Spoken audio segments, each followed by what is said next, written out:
പുനരുത്ഥാനത്തിൻ്റെ മഹാദിവസം വരെ സഭാചരിത്രം പൂർണ്ണമാകുകയില്ല. ഇതിൻ്റെ പുറകിൽ കരയുകയും അധ്വാനിക്കുകയും ചെയ്യുന്നവരെ സ്വർഗം മാനിക്കുന്ന ദിവസങ്ങൾ വരുന്നു. ഇന്ന് രാത്രി അതോർത്ത് നമുക്ക് ദൈവത്തിന് മഹത്വം അർപ്പിക്കുവാനായിട്ട് കഴിയണം. നെല്ലിമൂട് എന്ന് പറഞ്ഞ നെല്ലിമൂട്ടിൽ പടി എന്ന് പറഞ്ഞൊരു സ്ഥലം അടൂരിൻ്റെ അടുത്തുണ്ട്. 8 വീട്ടിൽ പിള്ളമാരെ ഭയപ്പെട്ട് മാർത്താണ്ഡവർമ്മ ആ മേഖലയിലേക്ക് ഓടിപ്പോകുന്ന സമയം ഒരു വഴിയോരത്ത് കണ്ട വീടിൻ്റെ ഓരത്തോട്ട് കയറി നിന്ന സമയം ചാറ്റമഴ പെയ്യുന്നുണ്ട്. അവിടെ ഉണ്ടായിരുന്ന ഒരു അമ്മച്ചി ചാടി ഇറങ്ങി വന്ന് പൊട്ടിത്തെറിച്ച് ക്ഷിപ്രകോപത്തോടെ, വഴിയേ പോകുന്നവനെല്ലാം കയറിച്ചാരാനുള്ള സ്ഥലമല്ലടാ ഇവിടം, ഇറങ്ങിപ്പോ എന്ന് പറഞ്ഞ് ആട്ടി ഇറക്കുമ്പോൾ അങ്ങേപ്പുറത്തെ വീടിൻ്റെ ഓരത്തോട്ട് ഈ പയ്യൻ കയറി നിന്നു.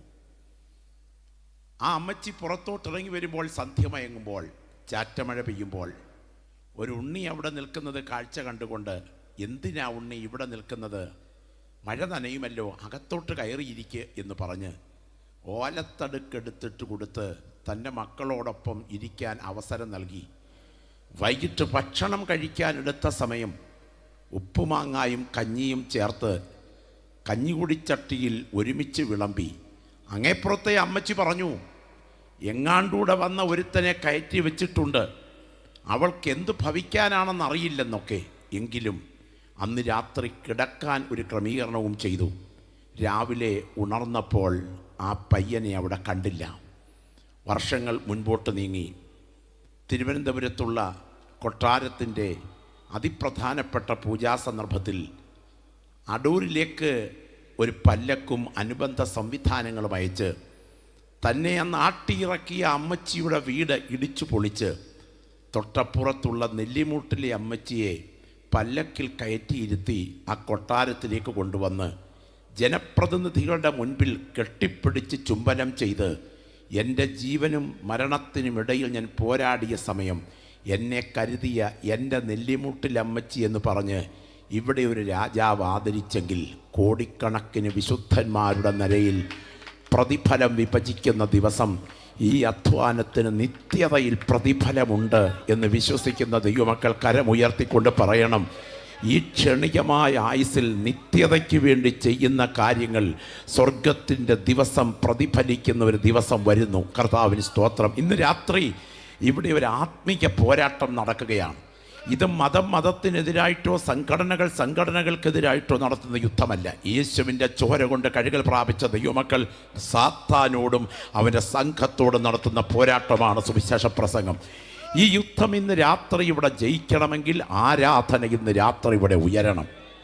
ഏലിയാവിൻ്റെ യാഗപീഠത്തിൻ്റെ ഭംഗിയല്ല, അവിടെ കീറിയടുക്കിയ ഇറച്ചിത്തുണ്ടുകളുടെ സൗന്ദര്യമല്ല, അവിടെ ഇറങ്ങിയ തീയുടെ മുൻപിലാണ് ബാലിൻ്റെ ശക്തികൾ മുഴങ്കാൽ മടക്കിയതെങ്കിൽ ഇന്ന് രാത്രി പ്രസംഗിക്കുന്ന ദൈവദാസൻ്റെ വാക്ചാതുര്യത്തിലല്ല, പ്രാർത്ഥിക്കുന്ന ദൈവമക്കളുടെ ഹൃദയത്തിൻ്റെ യാഗപീഠത്തിൽ സ്വർഗത്തിൻ്റെ തീ ഇറങ്ങാൻ ഏൽപ്പിച്ചു കൊടുത്താൽ പാതാള ശക്തികൾ ഇവിടെ മുഴങ്കാൽ മടക്കുന്ന രാത്രിയായിരിക്കും. ദൈവപ്രവൃത്തി ഇവിടെ വെളിപ്പെടുന്ന രാത്രിയായിരിക്കും. ആത്മനിറവ് പ്രാപിച്ച ദൈവമക്കൾ ശക്തമായി പ്രാർത്ഥിച്ചു തുടങ്ങട്ടെ. എനിക്കറിയാം, എനിക്കേറെ പ്രിയങ്കരനായ ഗൾഫ് മേഖലയിൽ ദീർഘവർഷങ്ങൾ അധ്വാനിക്കുന്ന കർത്താവിൻ്റെ ദാസൻ പാസ്റ്റർ കുഞ്ഞുമോൻ വർഗീസ്, ഞാൻ വളരെ സ്നേഹിക്കുന്ന എനിക്കേറെ അടുപ്പമുള്ളൊരു ദൈവഭൃത്യനാണ്. ആ കർത്തൃദാസനൊക്കെ ഈ കൺവെൻഷൻ്റെ വിജയത്തിന് വേണ്ടി ആത്മാർത്ഥമായി പ്രാർത്ഥിക്കുന്നയാളാണ്. ദൈവം എല്ലാ നിലകളിലും ഈ പ്രയത്നങ്ങളെ ആദരിക്കട്ടെ. ക്ഷണികമായ ആയുസ്സിൽ ചെയ്യുന്ന സേവനങ്ങൾ നിത്യതയിൽ പ്രതിഫലിക്കുമെങ്കിൽ ഈ പ്രവർത്തനങ്ങളെ മുൻപോട്ട് കുതിപ്പോടെ കൊണ്ടുപോകുവാൻ കർത്താവിൻ്റെ ദാസൻ പാസ്റ്റർ സുരേഷിനെയും സഹപ്രവർത്തകരെയും ദൈവം തുടർന്നും ഉപയോഗിക്കട്ടെ എന്ന് ഞാൻ ദൈവസന്നിധിയിൽ പ്രാർത്ഥിക്കുകയാണ്. ഇന്ന് രാത്രി കടന്നു വന്നിരിക്കുന്ന ദൈവമക്കൾ ഓർക്കുക, 2024 ഈ ഫെബ്രുവരി മാസം കാണാൻ ദൈവം നമ്മുടെ കരങ്ങൾക്ക് കരുത്ത് പകർന്നത് നമ്മുടെ കഴിവ് കൊണ്ടല്ല, ദൈവത്തിൻ്റെ കൃപ കൊണ്ടാണ് എന്ന് ബോധ്യമുള്ള എത്ര പ്രിയപ്പെട്ടവരിവിടെയുണ്ട്. കർത്താവിന് സ്തോത്രം. കഴിഞ്ഞ ചില വർഷങ്ങൾക്ക് പുറകിൽ ഉള്ളിൽ എത്രയോ പേർ ഈ മണ്ണിലേക്ക് മടക്കയാത്ര നടത്തിയപ്പോൾ നമ്മുടെ കണ്ണിനെ കണ്ണുനീരിൽ നിന്നും നമ്മുടെ കാലിനെ ഇടർച്ചയിൽ നിന്നും നമ്മുടെ ജീവനെ മരണത്തിൽ നിന്നും സൂക്ഷിച്ച് ആരോഗ്യത്തോടെ കോവിഡിൻ്റെ ദുരന്തങ്ങളൊക്കെ കഴിഞ്ഞ് ഇത്രയും അടുത്തിരുന്ന് ദൈവത്തെ മഹത്വപ്പെടുത്താൻ ആയുസ്സും ആരോഗ്യവും ഭാഗ്യവും പദവിയും നൽകിയ ദൈവത്തിൻ്റെ കരുതലോർത്ത് കടന്നു വന്നിരിക്കുന്ന ദൈവമക്കൾ എത്രത്തോളം ശബ്ദമുയർത്താമോ അത്രത്തോളം ശബ്ദമുയർത്തി ഈ ഗ്രൗണ്ടിൽ ശക്തിയോടെ കർത്താവിന് മഹത്വമർപ്പിക്കുന്ന രാത്രിയാകണം. ആ വേദപുസ്തകം കരങ്ങളിലൊന്ന് ഉയർത്തിപ്പിടിച്ച് ദൈവത്തെ മഹത്വപ്പെടുത്താമോ? എല്ലാവരുടെയും കരങ്ങളിൽ ആ പുസ്തകം ഒന്ന് ഉയർന്നിരിക്കട്ടെ. എത്രയും ഉയർത്തിപ്പിടിക്കാമോ അത്രത്തോളം ഉയർത്തിപ്പിടിച്ച് തിരുവചനത്തിനായി ഞാൻ ദൈവത്തിന് മഹത്വമർപ്പിക്കുന്നു എന്ന് ഈ രാത്രി ഇരിക്കുന്ന ഇരിപ്പിൽ ശിരസുന്നമിപ്പിച്ച് പറയാൻ തൻ്റെ ഇടമുള്ള ദൈവമക്കൾ കരങ്ങളിൽ പുസ്തകം ഉയർത്തി ദൈവത്തെ ഒന്ന് മഹത്വപ്പെടുത്തിക്കാട്ടെ. Glory, hallelujah. ലോകത്തിൽ എത്രയോ മതഗ്രന്ഥങ്ങളുണ്ട്. ബുദ്ധമതഗ്രന്ഥം, ജൈന മതഗ്രന്ഥം, പാഴ്സി മതഗ്രന്ഥം, സിഖ് മതഗ്രന്ഥം, ഇസ്ലാം മതഗ്രന്ഥം. എല്ലാ മതസ്ഥരും അവരവരുടെ മതഗ്രന്ഥങ്ങൾ അതുല്യമെന്ന്, വൈശിഷ്ട്യം നിറഞ്ഞതെന്ന്, സത്യസന്ധമെന്ന്, ഈശ്വരാസ്തിക്യത്തിൻ്റെ പ്രഖ്യാപിത രേഖകളെന്ന് തെളിയിപ്പാൻ അശ്രാന്ത പരിശ്രമം നടത്തുമ്പോൾ നമ്മുടെ വിശ്വാസ പ്രമാണത്തിന് ആധാരമായ ഈ പരിശുദ്ധ തിരുവെഴുത്തിൻ്റെ പരമ ഉത്കൃഷ്ടത, ഇതിൻ്റെ പവിത്രത, ഇതിൻ്റെ വൈശിഷ്ട്യം, ഇതിൻ്റെ സത്യസന്ധത, ഇതിൻ്റെ തെറ്റിക്കൂടായ്മ, ഇതിൻ്റെ ദിവ്യത്വം, ഇതിൻ്റെ അപ്രമാദിത്വം എവിടെയാണ് ഉള്ളടക്കം ചെയ്തിരിക്കുന്നത്? സത്യവും സങ്കല്പവും സമ്മിശ്രമാക്കി സമ്മേളിപ്പിച്ച് മനുഷ്യൻ്റെ മുൻപിലെ ഇലയിൽ വിളമ്പി വയ്ക്കുന്ന നിരവധി ഗ്രന്ഥങ്ങൾ ലോകത്തിലുള്ളപ്പോൾ അക്ഷരാഭ്യാസമില്ലാത്തവനെയും ദൈവരാജ്യത്തിന് അവകാശിയാക്കാൻ ശക്തിയുള്ള ഈ ജീവൻ്റെ വചനം പ്രപഞ്ച ചക്രവർത്തിയും അഖിലാണ്ട സൃഷ്ടിതാവുമായ മഹാദൈവത്തെ നമ്മുടെ മുൻപിൽ അഭിമുഖമായി കൊണ്ടുവരുവാൻ കഴിവുള്ളൊരു കരുത്തുറ്റ ഗ്രന്ഥം ലോകം കണ്ടിട്ടുണ്ടെങ്കിൽ അതിന്ന് രാത്രി നാം മാറോടടുക്കി പിടിച്ചിരിക്കുന്ന ഈ ജീവൻ്റെ വചനമാണ്. ഈ വചനം വഴികാട്ടിയായി സ്വീകരിച്ചിട്ടുള്ള ഒരു ദൈവപൈതൽ ഇതിനകത്തുണ്ടെങ്കിൽ നിന്നെ തകർക്കാൻ ലോകത്തിലെ ഒരു ശക്തിക്കും കഴിയുകയില്ല. ഈ വചനം വഴികാട്ടിയായി സ്വീകരിച്ചിരിക്കുന്ന ദൈവപൈതലെ നിനക്കൊരിക്കലും വഴി തെറ്റുകയില്ല എന്ന് മാത്രമല്ല, നീ എത്തേണ്ടടത്തെത്തുന്നത് വരെ നിന്നെ നയിക്കുന്ന ഒരു ദിവ്യപ്രകാശം ഇതിൽ നിന്റെ പാതയ്ക്ക് ദീപമായി വ്യാപരിച്ചു കൊണ്ടിരിക്കും. ഇന്ന് രാത്രി വചനം കേൾക്കാൻ ദൈവം നമുക്ക് ഭാഗ്യം നൽകിയത് നമ്മുടെ പദവിയാണെന്ന് തിരിച്ചറിയുന്ന ദൈവമക്കൾക്ക് ദൈവത്തെ മഹത്വപ്പെടുത്തുവാനായിട്ട് കഴിയണം. ഫ്രാൻസിൽ തീവണ്ടി ഗതാഗതം പ്രസക്തമായി വരുന്ന ഒരു കാലഘട്ടം. ആ പ്രത്യേക സമയത്ത് ഒരു ട്രെയിൻ കമ്പാർട്ട്മെൻറ്റിൻ്റെ മൂലയ്ക്ക് ഒരു കറുത്ത ബൈൻഡിട്ട പുസ്തകം തുറന്നു പിടിച്ചുകൊണ്ട് ഒരു വൃദ്ധനായ മനുഷ്യൻ അതിൽ കണ്ണ് ഉറപ്പിച്ച് വായന തുടരുകയാണ്. അടുത്ത സമയങ്ങളിൽ നിരീശ്വരത്വത്തിലേക്ക് വഴിമാറി ചിന്തിച്ച് ബൗദ്ധിക ശേഷി വർദ്ധിപ്പിച്ച ഒരു ജ്ഞാനിയായ ശാസ്ത്രജ്ഞൻ, ഒരു ചെറുപ്പക്കാരൻ ഇതേ കമ്പാർട്ട്മെൻറ്റിൽ യാത്ര ചെയ്യുകയാണ്. ആ സമയം ഒരു വൃദ്ധൻ ആ മൂലയ്ക്കിരുന്ന് കൊണ്ട് ഒരു പുസ്തകം വായിക്കുന്നത് കണ്ട് ഭവ്യമായി അടുത്ത് ചെന്ന് ഈ വൃദ്ധനോട് ഈ ശാസ്ത്രജ്ഞനായ ഈ നിരീശ്വരവാദി ചോദിച്ചു, സർ എന്താണ് വായിക്കുന്നത്? അപ്പോൾ അദ്ദേഹം ആ വൃദ്ധൻ പറഞ്ഞു, ബൈബിളാണ് വായിക്കുന്നത്. അതിലേത് ഭാഗമാണ് സാർ വായിക്കുന്നത്? ഉത്തരം പറഞ്ഞു, യേശു 5 അപ്പം കൊണ്ട് 5000 പോഷണം നൽകിയ ഭാഗമാണ് വായിക്കുന്നത്. സാർ, മതത്തിന് തല പണയം വെച്ച നിങ്ങളെപ്പോലെയുള്ള ആളുകളല്ലാതെ ആരെങ്കിലും ഈ പുസ്തകത്തിലെ ആനമണ്ടത്തരങ്ങൾ വിശ്വസിക്കുമോ? 5 അപ്പം കൊണ്ട് 5000 പോഷണം നൽകിയെന്നോ? ഇത് വല്ലതും നടക്കുന്ന കാര്യമാണോ സാർ? ശാസ്ത്രീയമായി അത് തെളിയിക്കാൻ പറ്റുമോ? വാദഗതികൾക്കൊന്നും ഉത്തരം കൊടുക്കാതെ ആ വൃദ്ധൻ ആ പുസ്തകത്തിൽ തന്നെ കണ്ണു നട്ട് വായന തുടരുകയാണ്. യാത്ര മണിക്കൂറുകൾ പിന്നിടുമ്പോൾ അടുത്തൊക്കെ സംസാരിക്കാൻ അവസരമുണ്ടായി. ചിലതിനൊക്കെ മറുപടി പറഞ്ഞു, കുശലപ്രശ്നം ചെയ്തു. അവസാനം ട്രെയിനിൽ നിന്ന് ആ ചെറുപ്പക്കാരൻ ഇറങ്ങുന്ന സമയം വന്നു. ഇറങ്ങുന്ന സമയത്ത് തൻ്റെ പോക്കറ്റിൽ കിടന്ന വിസിറ്റിംഗ് കാർഡ് ഈ മുൻപിൽ ഇരിക്കുന്ന വൃദ്ധൻ്റെ നേരെ നീട്ടിയിട്ട് പറഞ്ഞു, സാർ യാത്രയ്ക്കിടയിൽ നമുക്കൊന്ന് പരിചയപ്പെടാൻ അവസരമുണ്ടായി, അവസരമുള്ളപ്പോൾ വിളിക്കണം കേട്ടോ എന്ന് പറഞ്ഞ് കാർഡ് കൈമാറുന്ന സമയം തിരിച്ചാ വൃദ്ധൻ തൻ്റെ പോക്കറ്റിൽ നിന്ന് തൻ്റെ വിസിറ്റിംഗ് കാർഡ് എടുത്ത് ഈ ബുദ്ധിജീവിയായ നിരീശ്വരവാദിയായ ചെറുപ്പക്കാരന് നേരെ നീട്ടി. ആ ചെറുപ്പക്കാരൻ അതൊന്ന് വാങ്ങിച്ച് അതിൻ്റെ തലക്കെട്ടിലൂടെ കണ്ണോടിച്ചപ്പോൾ ഞെട്ടിപ്പോയി. മറ്റാരുമല്ല ഇത്രയും നേരം ആ കറുത്ത ബൈൻഡിട്ട ബൈബിൾ വായിച്ച് സ്തോത്രം ചെയ്ത് സന്തോഷിച്ചത് ലോകം കണ്ട കരുത്തുറ്റ ബുദ്ധിരാക്ഷസനായ ലൂയി പാസ്റ്റർ ആയിരുന്നു. അനേകർക്ക് ഇതിന് പ്രസക്തിയില്ലാതിരിക്കുമ്പോൾ ഇതിനെ മാറോടടുക്കി പിടിക്കാൻ ദൈവം നമുക്ക് ഭാഗ്യം നൽകിയത്, നാം ഇന്ന് എന്തായിരിക്കുന്നോ, നാം എന്തായിരിക്കാൻ കൊതിക്കുന്നോ അതിനെല്ലാം കടപ്പെട്ടിട്ടുള്ള ഒരു പുസ്തകം ലോകത്തിലുണ്ടെങ്കിൽ എത്ര കുഴിച്ചാലും പ്രവചനത്തിൻ്റെ ഖനി തീരാത്ത ഈ അതിവിശിഷ്ട ഖനിഗർഭമാണ് കഴിഞ്ഞ 2 രാത്രികളും ഇതിവിടെ മുഴങ്ങാൻ ദൈവം അവസരം നൽകിയത്. പദവിയായി കാണുന്ന ദൈവമക്കൾ ഇതിൻ്റെ മുൻപിൽ വാപൂട്ടിയിരിക്കുകയല്ല, ഇതിന് മുൻപിൽ സ്തോത്രത്തോടെ വിളിച്ചു പറയണം, എന്നെ ഇന്നത്തെ ഞാനാക്കിയ ജീവന്റെ വചനം. ആശാര്യോപദേശിയെ നിങ്ങൾക്കറിയാം. വർഷങ്ങൾക്ക് പുറകിൽ കെന്നഡി എയർപോർട്ടിലേക്ക് US അദ്ദേഹം ഇറങ്ങിച്ചെല്ലുകയാണ്. എൻട്രൻസിൽ സ്വീകരിക്കാൻ വന്ന ആളുകളുടെ അടുക്കലേക്ക് ഇറങ്ങിച്ചെല്ലുമ്പോൾ പെട്ടി തുറന്ന് ബൈബിൾ എടുത്ത് അയ്യപ്പ ഭക്തന്മാർ ഇരുമുടിക്കെട്ട് വയ്ക്കുന്നത് പോലെ തൻ തലയിൽ ഇത് വെച്ചുകൊണ്ട് ഇറങ്ങിച്ചെല്ലുന്ന സമയം സ്വീകരിക്കാൻ വന്നവർ പറഞ്ഞു, സാർ, ഇത് അതീവ സുരക്ഷാ മേഖലയാണ്, ഇവിടെ ഇങ്ങനെയൊന്നും കാട്ടരുത്.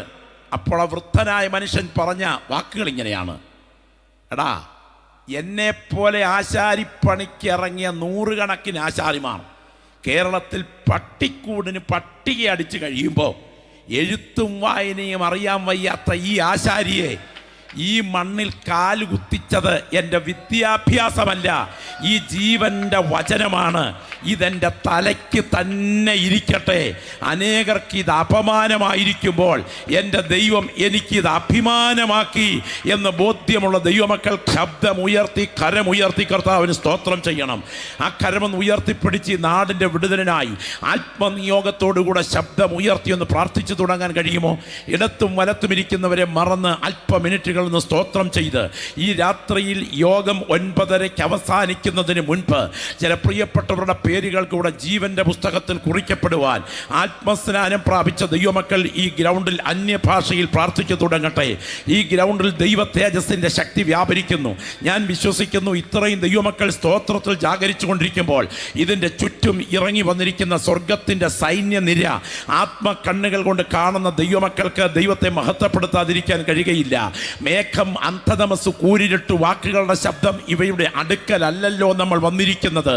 പിന്നെയോ സിയോൻ പർവ്വതത്തിനും അനേകായിരം കോടി വിശുദ്ധ ദൂതന്മാരുടെ സംഘത്തിനും സ്വർഗത്തിൽ പേര് ചാർത്തപ്പെട്ട ആദ്യജാതന്മാരുടെ സഭയ്ക്കും സകലരുടെയും ന്യായാധിപതിയായ ദൈവത്തിനും പുതിയ നിയമത്തിൻ്റെ മധ്യസ്ഥനായ യേശുവിനും ഹാബേലിൻ്റെ രക്തത്തേക്കാൾ ഗുണകരമായി സംസാരിക്കുന്ന പുണ്യാഹ രക്തത്തിനും സിദ്ധന്മാരായ നീതിമാന്മാരുടെ ആത്മാക്കൾക്കും അങ്ങനാണെങ്കിൽ ഇന്ന് രാത്രി ഇവിടെ ദൈവത്തിൻ്റെ കരം ചലിക്കാൻ തുടങ്ങുകയാണ്.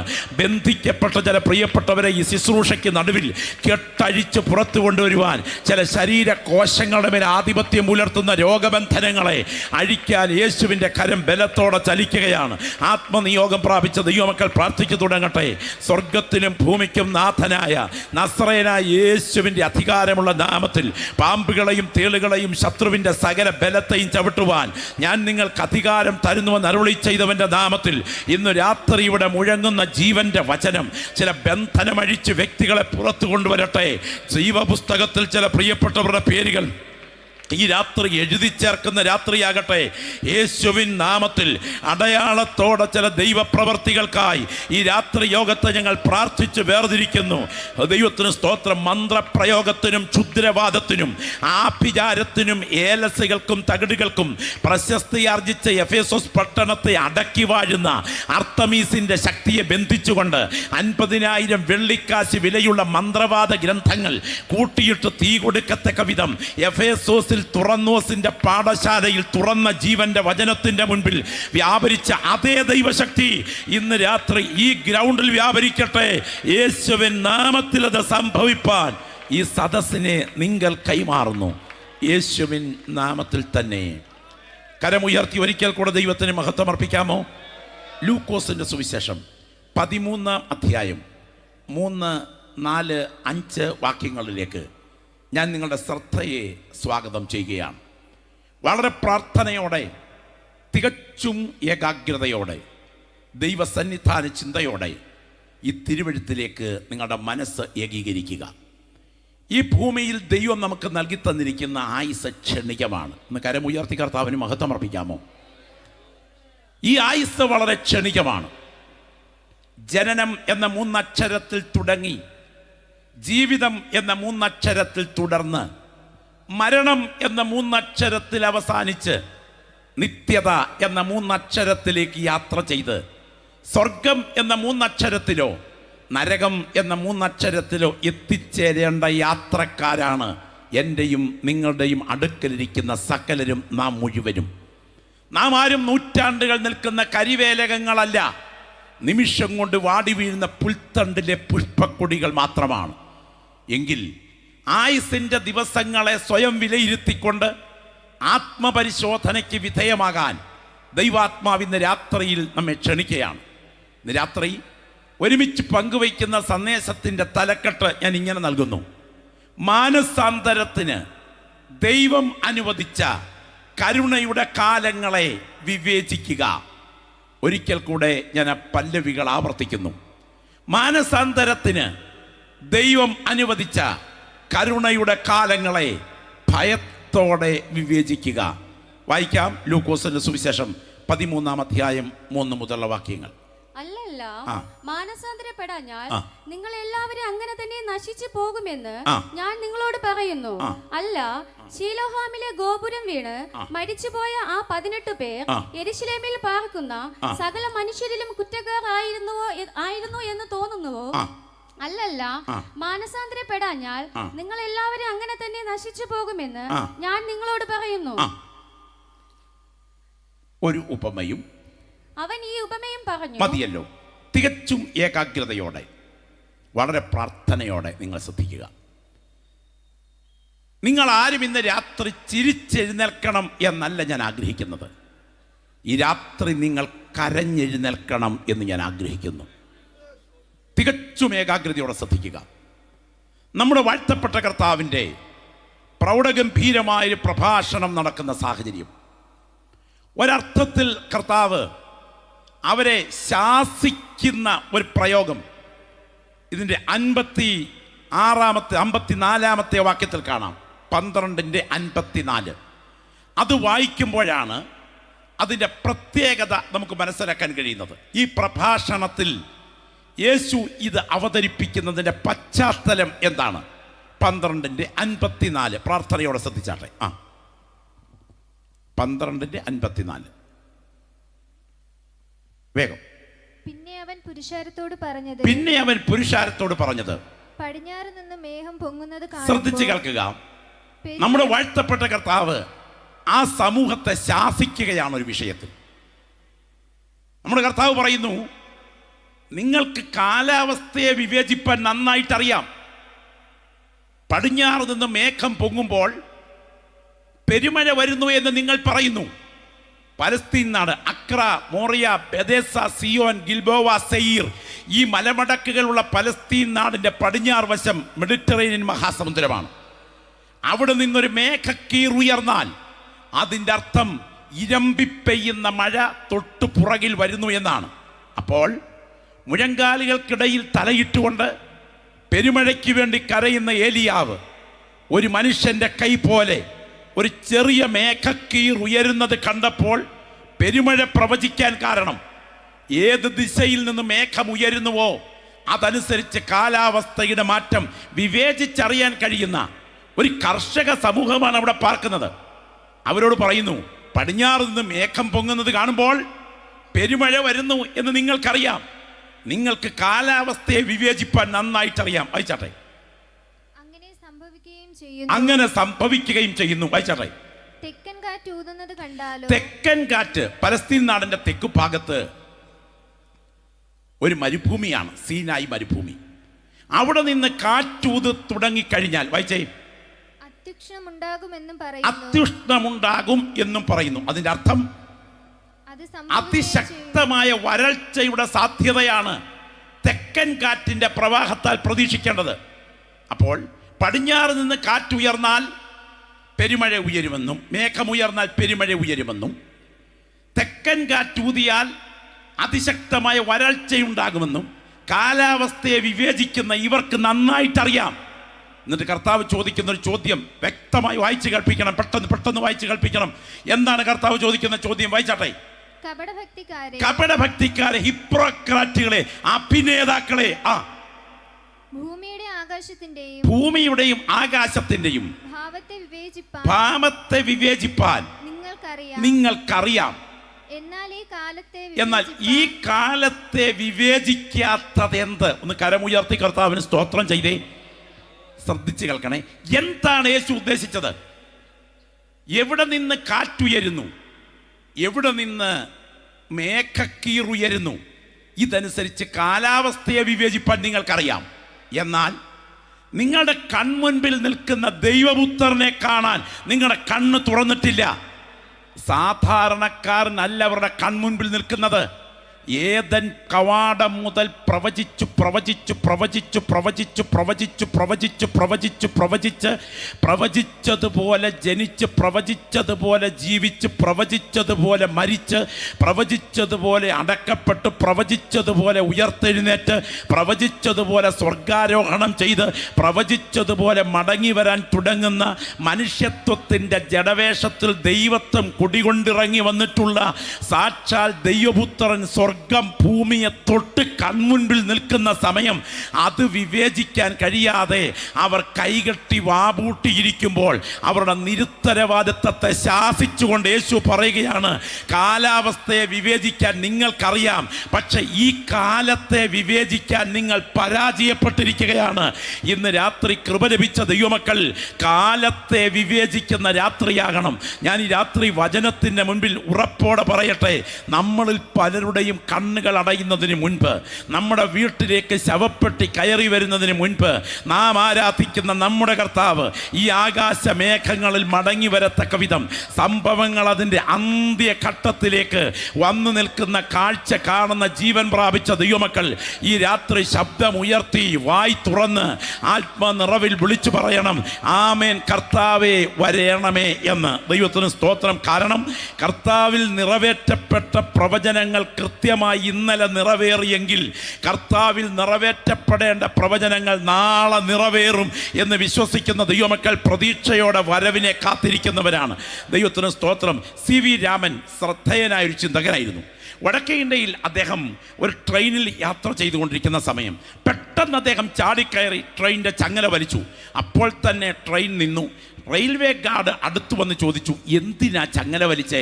ആ സമയം അദ്ദേഹം പറഞ്ഞു, ഈ ട്രെയിനിൻ്റെ ഒരു 500 മീറ്റർ അപ്പുറത്തെങ്കിലും പാളം തകർത്തിട്ടിട്ടുണ്ട് എന്ന് ഞാൻ ബലമായി സംശയിക്കുന്നു. റെയിൽവേ ഗാർഡ് നിരീക്ഷണം നടത്തിയപ്പോൾ ഞെട്ടിപ്പിക്കുന്ന സംഭവം കണ്ടു. തൊട്ടു മുൻപിൽ പാളം വിപ്ലവകാരികൾ തകർത്തിട്ടിരിക്കുകയാണ്. തിരിച്ചു വന്നിട്ട് ആളുകൾ അദ്ദേഹത്തോട് ചോദിച്ചു, അങ്ങയ്ക്ക് എങ്ങനെ മനസ്സിലായി പാളം തകർത്തിട്ടിട്ടുണ്ടെന്ന്? അപ്പോൾ അദ്ദേഹം പറഞ്ഞത് കേൾക്കണോ?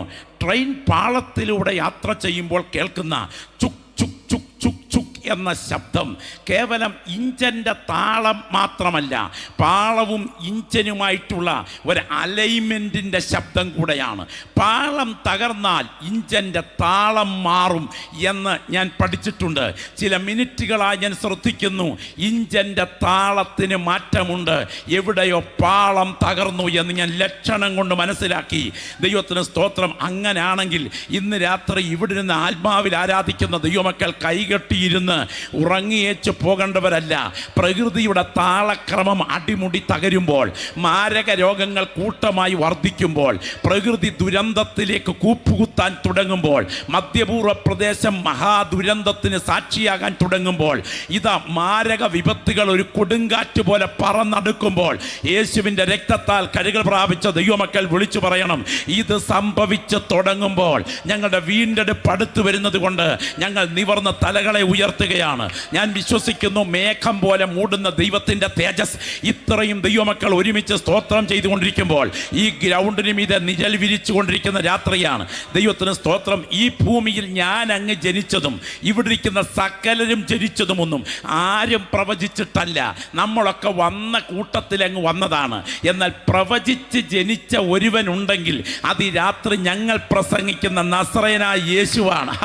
കാലാതീത നിരാശ്രിതതയിൽ നിന്ന് കാലിത്തൊഴുത്തിലൂടെ ഈ കന്യകയിൽ ഈ ഭൂമിയിലേക്ക് ഉരുത്തിരിഞ്ഞു ഒരു ഉരുവെടുത്ത് കാലകളങ്കങ്ങൾ തെല്ലുമേശാതെ ഈ മണ്ണിൽ കറ തീർന്ന പവിത്ര ജീവിതം നയിച്ച് ഇങ്ങനെ സകല നീതിയും നിവർത്തിക്കുന്നത് നമുക്കുചിതമെന്ന് പറഞ്ഞുകൊണ്ട് യോഹന്നാന്റെ കൈക്കീഴിൽ നിമജ്ഞന സ്നാനം സ്വീകരിച്ച് രോഗികളെ സൗഖ്യമാക്കി മരിച്ചവരെ ഉയർപ്പിച്ച് അത്ഭുതങ്ങൾ ചെയ്ത് നാടകം സഞ്ചരിച്ച് 33.5 തിരുവയസ്സെങ്കിൽ നമ്മുടെ പാപശാപങ്ങൾ ഏറ്റുവാങ്ങിക്കൊണ്ട് കാൽവറിയിൽ കള്ളന്മാരുടെ മധ്യത്തിൽ കാരിരും പാണികളിൽ തൂങ്ങി മരിച്ച് കുലയ്ക്ക് കൊടുത്ത മരണത്തിനും കനത്ത കാവൽ ശക്തിക്കും വിധേയനായി കല്ലുകൊണ്ടുണ്ടാക്കിയ കല്ലറയിൽ കാളവണ്ടി ചക്രത്തിന്റെ വലിപ്പത്തിലുള്ള കല്ലുരുട്ടി വെച്ച് റോമൻ ശക്തികൾ കാവൽ നിന്നിട്ടും കാവൽ പടയാളികളുടെ കാൽമുട്ടുകളെ വിറകൊള്ളിച്ചുകൊണ്ട് 3-ാം നാൾ കല്ലറയ്ക്കകത്തേക്ക് ഇറങ്ങി വന്ന പുനരുത്ഥാനത്തിന്റെ ശക്തിയാൽ സ്പർശനവേദ്യമായ ആളത്വ ശരീരത്തിൽ കല്ലറയെ ഭേദിച്ച് ഉയർത്തെഴുന്നേറ്റ്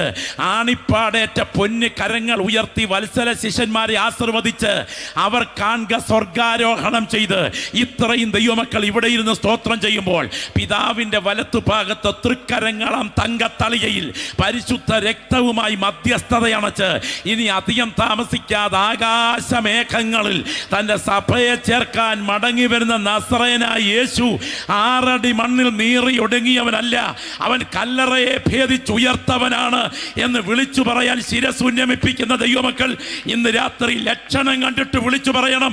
ലക്ഷണം വിളിച്ചു പറയുന്നു. അധിക ദിവസങ്ങൾ മുൻപോട്ട് പോകില്ല. കാലം അതിൻ്റെ അവസാനത്തെ ദിവസങ്ങളിലേക്ക് അതിവേഗം പാഞ്ഞെടുക്കുന്നു. ഇതൊരു കൊടുങ്കാറ്റിന് മുൻപിലെ ശാന്തത തന്നെ. ദൈവത്തിന് സ്തോത്രം. പക്ഷേ ഈ പരീശ പ്രമുഖന്മാർക്ക് ഇതൊന്നും മനസ്സിലാകില്ല. നമ്മുടെ കർത്താവ് ഈ പ്രഭാഷണം നടത്തിക്കൊണ്ടിരിക്കുമ്പോൾ ചൂടേറിയ 2 വാർത്തകൾ തൻ്റെ കാതിലെത്തുകയാണ്.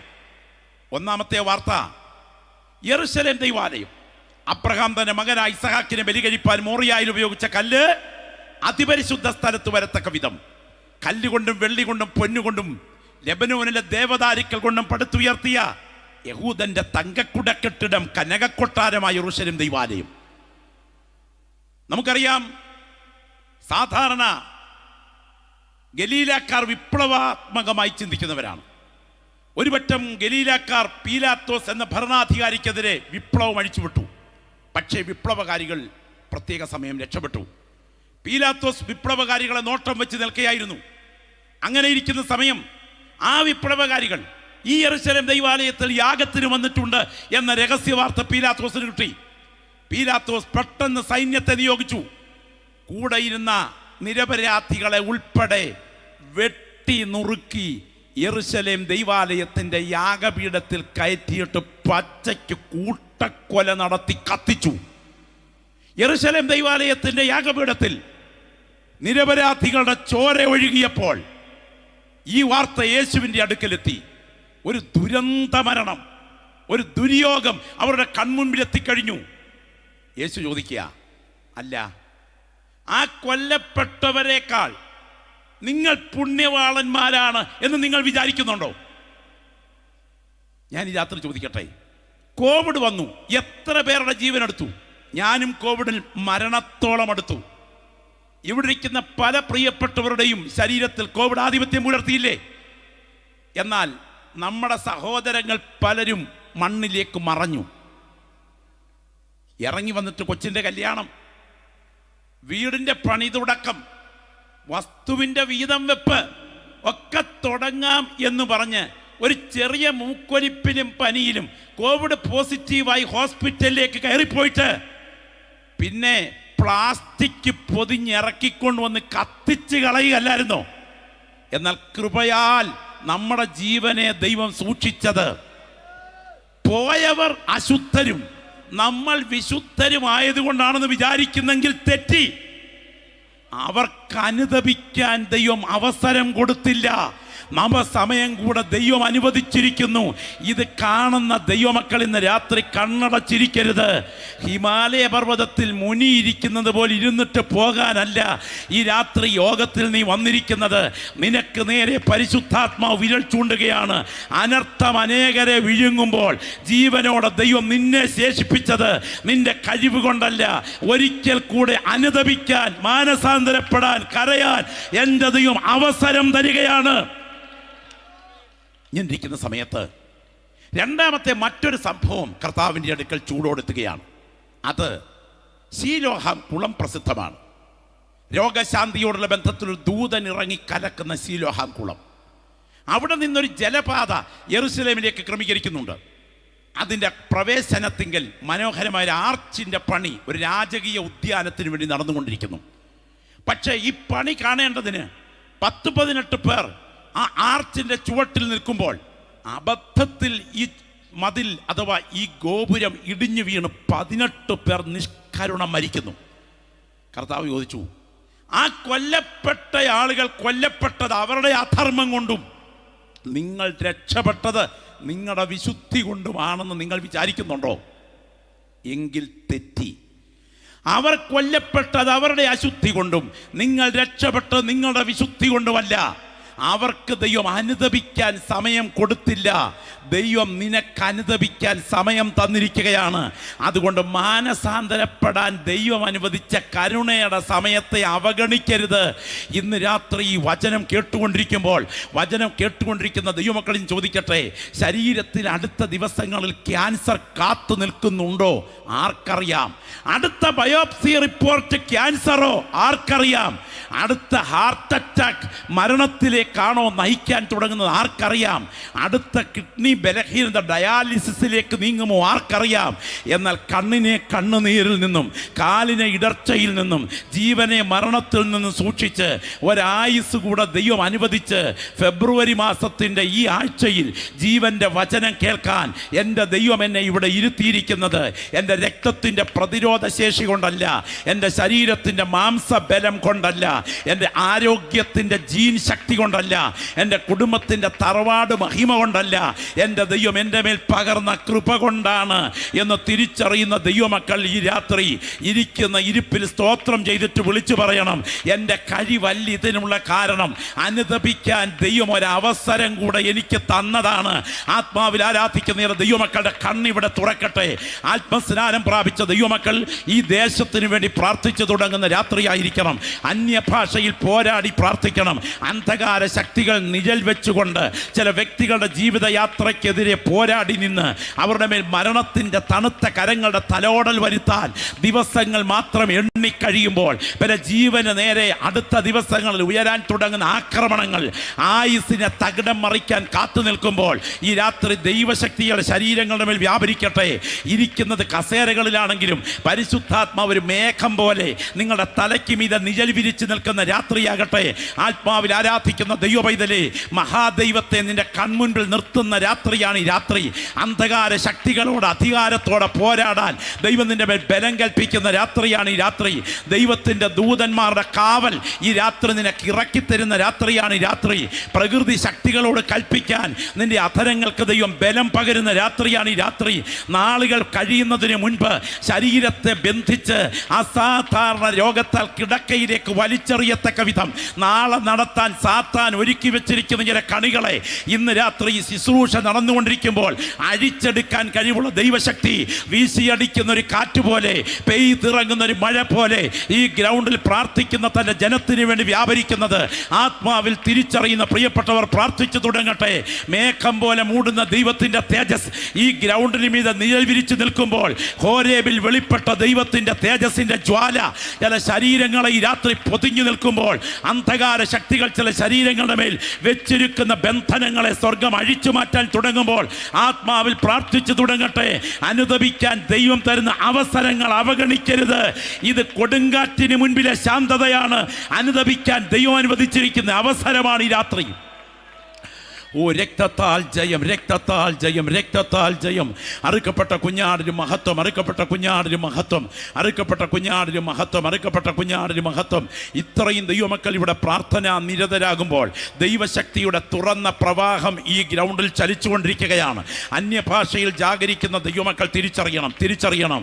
ഏതാണ്ട് കിലോമീറ്ററുകളോളം നീളവും അതിഭയങ്കരമായ ആഴത്തിൽ സഹസ്രാബ്ദങ്ങളുടെ ചെളിക്കുണ്ട് നിറഞ്ഞു കിടക്കുന്ന ചെങ്കടലിന്റെ മുൻപിൽ മോശ ഒരു കാട്ടുവടി നീട്ടിപ്പിടിച്ചു നിൽക്കുമ്പോൾ 30 ലക്ഷം വരുന്ന ജനത്തിന് പ്രഭാതയാമത്തിന് മുൻപ് അക്കരെ കടക്കേണ്ടതിന് അതിൻ്റെ തറയെ ടാറിനേക്കാൾ ഉറപ്പിച്ചു കൊടുത്ത ദൈവമാണ് നാം സേവിക്കുന്ന ദൈവമെങ്കിൽ ഇന്ന് വരെ കണ്ടിട്ടില്ലാത്ത ചില ദൈവപ്രവർത്തികൾ അടയാളത്തോടെ നിന്റെ ശരീരത്തിൻ്റെ കോശങ്ങളിലേക്ക് പകർന്ന് ഈ രാത്രി നിന്നെ ബലത്തോടെ ഈ ഗ്രൗണ്ട് വിട്ട് എഴുന്നേൽപ്പിക്കാൻ യേശുവിൻ്റെ കരം നിനക്ക് വേണ്ടി ചലിക്കുന്നുണ്ട്.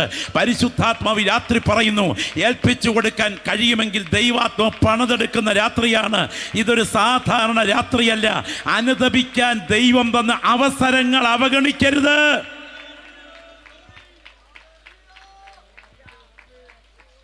ഒരിക്കൽ ഒരു ദൈവദാസന്റെ മകൾ വീട്ടിൽ നിന്ന് സ്കൂളിലേക്ക് പോകാൻ ഒരുങ്ങുകയാണ്.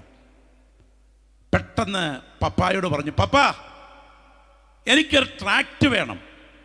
എന്തിനാ മോളെ നിനക്ക് ട്രാക്റ്റ്? എനിക്ക് ഒരാൾക്ക് കൊടുക്കാനാ, മരണാനന്തര ജീവിതത്തെക്കുറിച്ചുള്ള ട്രാക്റ്റ് വേണം കേട്ടോ. അവൾ വാങ്ങിക്കൊണ്ട് പോയി.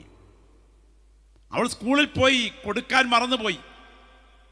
ബസ് സ്റ്റോപ്പിൽ ബസ് ഇറങ്ങി വീട്ടിലേക്ക് ഒരു ഒലിപ്പതോട് ക്രോസ് ചെയ്ത് തിരിച്ചു കയറണം. പെട്ടെന്ന് ഓർമ്മ വന്നു, ട്രാക്റ്റ് ആർക്കും കൊടുത്തില്ലല്ലോ.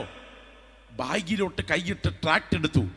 നോക്കിയപ്പോൾ ഒരു ചേട്ടൻ തൊട്ടു മുൻപിൽ പശുവിനെ കുളിപ്പിച്ചുകൊണ്ട് ഒരു തോട്ടുകടവിൽ നിൽക്കുന്നു. ആറിലേക്ക് ഒഴുകിച്ചേരുന്ന ഭാഗമാണ്. ഓടിക്കൊണ്ട് ചെന്ന് ഈ ട്രാക്റ്റ് കൊടുത്തിട്ട് പറഞ്ഞു, ചേട്ടാ ഇത് വായിക്കണം കേട്ടോ. ആ സമയം അക്രൈസ്തവനായി സഹോദരൻ യേശുവെന്നോ മരണാനന്തര ജീവിതമെന്നോ കണ്ട് ഈ പേപ്പർ വലിച്ചു കീറി നേരെ വെള്ളത്തിലേക്ക് എറിഞ്ഞു. എന്നിട്ടൊരു വാക്ക്, നിന്റെ അപ്പനെ പോലെ നീയും മതപരിവർത്തനത്തിന് ഇറങ്ങിയിരിക്കുകയല്ലേ. ആ കുഞ്ഞ് ചിരിച്ചുകൊണ്ട് വീട്ടിലേക്ക് കയറിപ്പോയി. പക്ഷേ അന്ന് വൈകിട്ട് ആ മനുഷ്യൻ തിരിച്ച് വീട്ടിൽ ചെന്നില്ല. അന്വേഷിച്ചിറങ്ങിയ നാട്ടുകാർ താഴത്തെ കടവിൽ ഈ മനുഷ്യൻ്റെ ഡെഡ് ബോഡി കണ്ടുപിടിച്ചു. ഫിക്സ് രോഗിയായ അദ്ദേഹം ചുഴലി രോഗം വന്ന് വെള്ളത്തിൽ കവിണ് വീണ് മരിച്ചതാണെന്ന് പോസ്റ്റ്മോർട്ടം റിപ്പോർട്ട്. ഞാൻ പോസ്റ്റ്മോർട്ടം റിപ്പോർട്ട് പറയാനല്ല വന്നത്. വീട്ടിൽ നിന്നിറങ്ങുമ്പോൾ ട്രാക്റ്റ് വാങ്ങിക്കൊണ്ട് പോകാൻ ഈ കുഞ്ഞിനെ പ്രേരിപ്പിച്ച ശക്തി ഏതാണ്? അത് സ്കൂളിൽ ആർക്കും കൊടുക്കാതെ ഈ കടവിൽ വന്നപ്പോൾ ഓർപ്പിച്ച ശക്തി ഏതാണ്? അത് ഈ മനുഷ്യന് നേരെ നീട്ടത്തക്ക വിധത്തിൽ പ്രേരിപ്പിച്ച ഘടകം ഏതാണ്? ആ ഘടകം തന്നെയാണ് പാസ്റ്റർ സുരേഷിനെ ഈ ഗ്രൗണ്ടിൽ യോഗം വയ്ക്കാൻ പ്രേരിപ്പിച്ചതെങ്കിൽ ചില വ്യക്തികളുടെ ആളത്വങ്ങൾക്ക് നേരെ വിരൽ ചൂണ്ടിക്കൊണ്ട് ദൈവാത്മാവ് രാത്രി പറയുന്നു, മരണദൂതൻ നിന്റെ മുഖത്ത് മൂടുന്നതിന് മുൻപ് ഈ രാത്രി അനുദപിക്കാൻ ദൈവം തന്ന അവസരം അവഗണിക്കരുത്. ഇത് കളിയല്ല. അനർത്ഥദൂതൻ നിന്റെ പിൻപിൽ നിൽക്കുന്നു. യേശുവിൻ്റെ രക്തത്തിൻ്റെ ശക്തി വിടുതലിനായി ഇവിടെ ചലിച്ചുകൊണ്ടിരിക്കുന്നു. ദൈവമക്കൾ പ്രാർത്ഥിക്കാൻ തയ്യാറാകട്ടെ. സ്വർഗം ഇന്ന് രാത്രി പ്രവർത്തിക്കാൻ എഴുന്നേൽക്കുന്ന രാത്രിയാണ്. ദൈവത്തിന് സ്തോത്രം. നിങ്ങൾ ഓർക്കണം, എന്താണ് യേശു ഈ പറഞ്ഞ സംഭവം? ഇതിൻ്റെ പശ്ചാത്തലത്തിലാണ് ചരിത്രപ്രസിദ്ധമായ ഒരു ഉപമ യേശു പറയുന്നത്. ആ ഉപമ ഇങ്ങനെയാണ്. ഒരു മനുഷ്യന് തൻ്റെ മുന്തിരിത്തോട്ടത്തിൽ നട്ടിരുന്ന ഒരു അത്തിവൃക്ഷമുണ്ടായിരുന്നു. അവനതിൽ ഫലം തിരഞ്ഞു വന്ന് കണ്ടില്ല താനും. അവൻ തോട്ടക്കാരനോട്, ഞാനിപ്പോൾ 3 സംവത്സരമായി ഈ അത്തിയിൽ ഫലം തിരയുന്നു, കാണുന്നില്ല, വെട്ടിക്കളക, അത് നിലത്തെ നിഷ്ഫലമാക്കുന്നത് എന്തിന് എന്ന് പറഞ്ഞു. തോട്ടക്കാരൻ അവനോട്, കർത്താവേ, ഒരാണ്ട് കൂടെ നിൽക്കട്ടെ, ഞാനതിനെ കിളച്ചു വളമിടുവോളം, മേലാൽ കായ്ക്കുന്നില്ലെങ്കിൽ വെട്ടിക്കളയാം.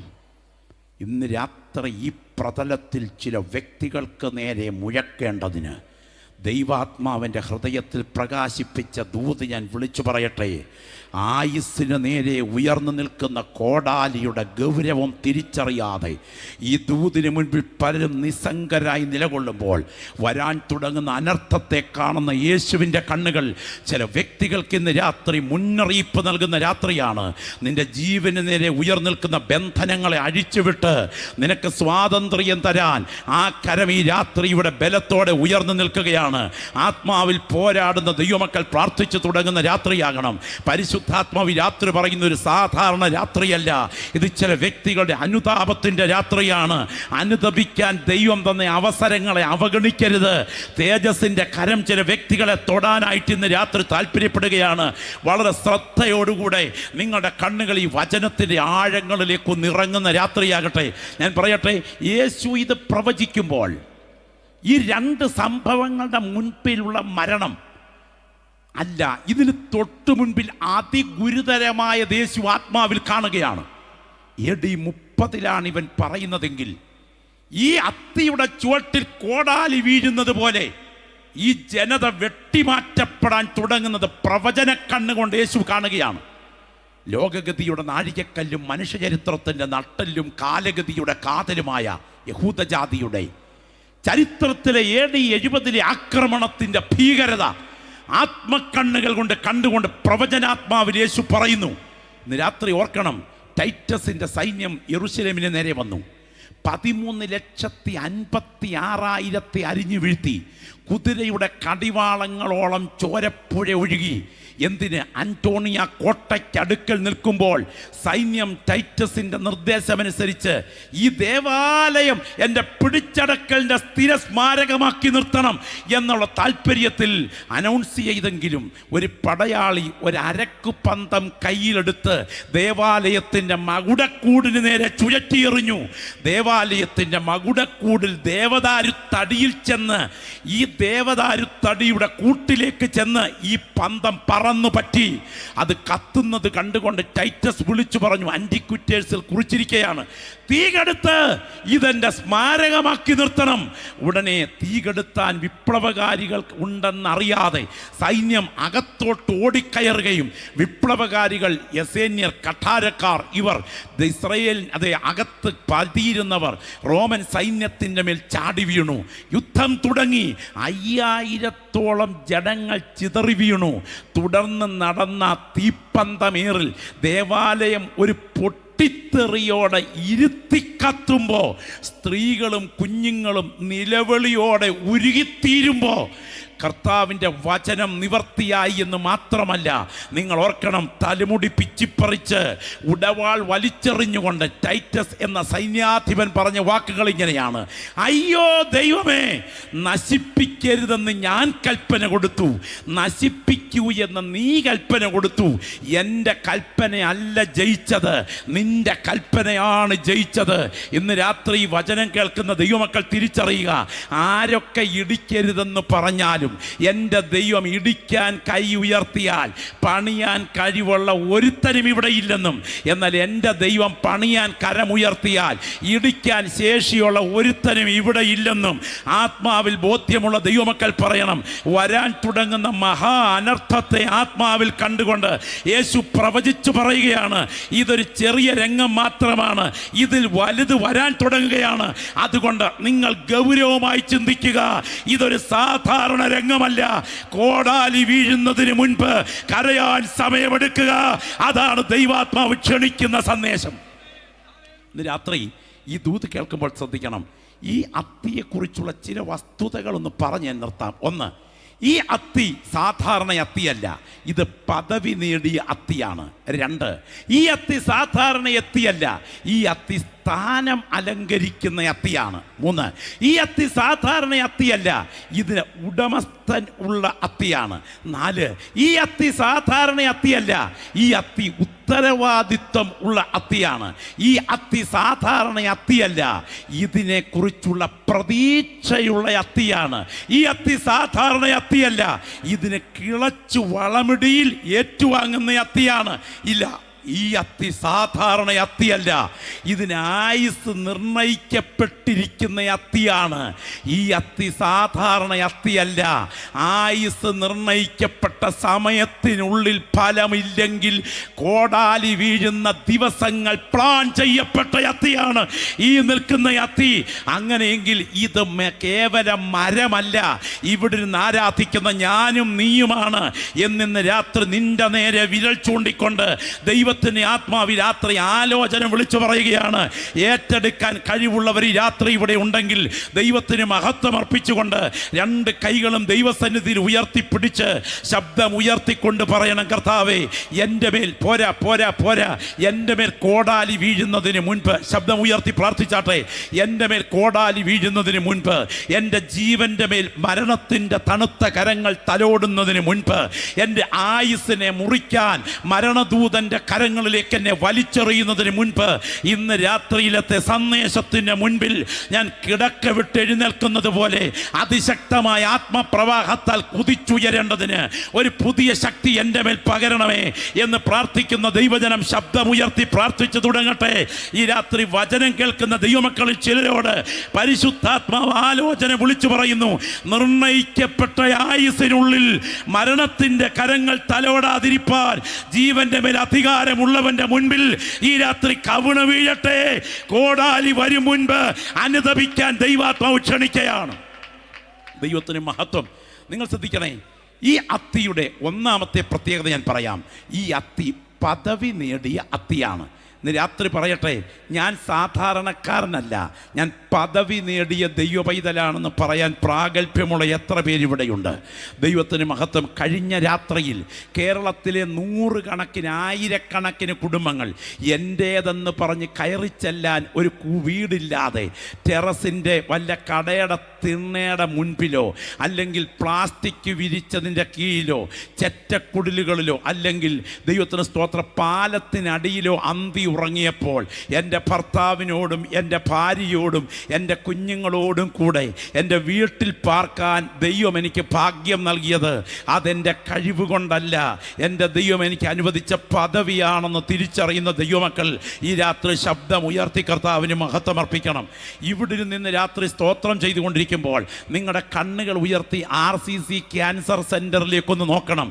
കൊച്ചു കുഞ്ഞുങ്ങൾ മുതൽ നിരവധി ആളുകൾ മാരകമായ ക്യാൻസറിന് വിധേയമായി മരണത്തെ മുഖാമുഖം കണ്ട് ഇഞ്ചിഞ്ചായി മരിച്ചു കഴിയുമ്പോൾ നിന്റെ കണ്ണിനെ കണ്ണുനീരിൽ നിന്നും നിന്റെ കാലിനെ ഇടർച്ചയിൽ നിന്നും നിന്റെ ജീവനെ മരണത്തിൽ നിന്നും സൂക്ഷിച്ച് ഒരു പ്രാവശ്യം കൂടെ ജീവന്റെ വചനം കേൾക്കാൻ ഇവിടെ നിന്നെ എത്തിച്ചത് നിന്റെ രക്തത്തിൻ്റെ പ്രതിരോധ ശേഷിയുടെ കൂടുതൽ കൊണ്ടല്ല, എൻ്റെ ദൈവം നിനക്ക് അനുവദിച്ച കരുണയുടെ ദിവസങ്ങളുടെ ഗൗരവമാണ് എന്ന് ആത്മാവിൽ തിരിച്ചറിയാൻ കഴിയുന്നെങ്കിൽ പോരാ, ഇവിടെ ഇരുന്ന് ശക്തമായി കർത്താവിനെ ആത്മാവിൽ ആരാധിക്കുന്ന രാത്രിയാകണം. ഞാൻ ചോദിക്കട്ടെ, 25,000 കോടി നാഡീകോശങ്ങളും 15,000 ഇന്നർ ക്രോസ് കണക്ഷനുമുള്ള 1.5 കിലോ ഭാരമുള്ള ഈ തലച്ചോറെന്ന ന്യൂറോൺ ഘടകത്തിനകത്ത് ഒരു മുട്ടുസൂചിയുടെ വലിപ്പത്തിലെ ക്ലോട്ടിങ് വീണിരുന്നെങ്കിൽ സ്തോത്രമെന്ന് മൊത്തം പറയാൻ കഴിയാതെ വല്ല ശ്വാസരം എന്ന് മാത്രം പറഞ്ഞ് ഒരു വിറക് കൊള്ളി പോലെ കട്ടിലെ കിടക്കേണ്ട നിന്നെ നിരവധി പ്രാവശ്യം ശരീരത്തിൽ ബലഹീനത ഉണ്ടായിട്ടും ജീവന്റെ മേൽ പിടിമുറുക്കാതെയും മരണദൂതന്റെ കരങ്ങൾ നിന്റെ മേൽ മുറുകാതെയും ആരോഗ്യത്തോടെ ഇന്ന് രാത്രി ഇവിടെ എത്തിച്ചത് നിന്റെ കുടുംബ പാരമ്പര്യത്തിൻ്റെ മഹിമയല്ല, ഇന്ന് രാത്രി എനിക്ക് എൻ്റെ ദൈവം എന്ന പദവിയാണ് എന്ന ബോധ്യമുള്ള ദൈവമക്കൾ ശബ്ദം ഉയർത്തി കർത്താവിനെ ആത്മാവിൽ ആരാധിക്കണം.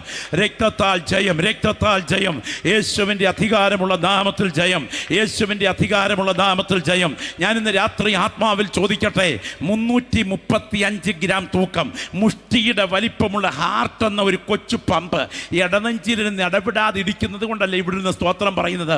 ഒരിടുപ്പിൽ 2.5 ഔൺസ് രക്തം, ഒരു മിനിറ്റിൽ 72 തവണ ഒരിടുപ്പിൽ 2.5 ഔൺസ് രക്തം അകത്തോട്ട് പമ്പ് ചെയ്യുമെങ്കിൽ 70 വയസ്സ് പിന്നിട്ട ഒരാൾ ഇതിനകത്തുണ്ടെങ്കിൽ കാൽക്കുലേറ്റ് ചെയ്ത് നോക്കൂ, 250 കോടി വട്ടം ഈ മാംസസഞ്ചി ഇടിച്ചു കഴിഞ്ഞു.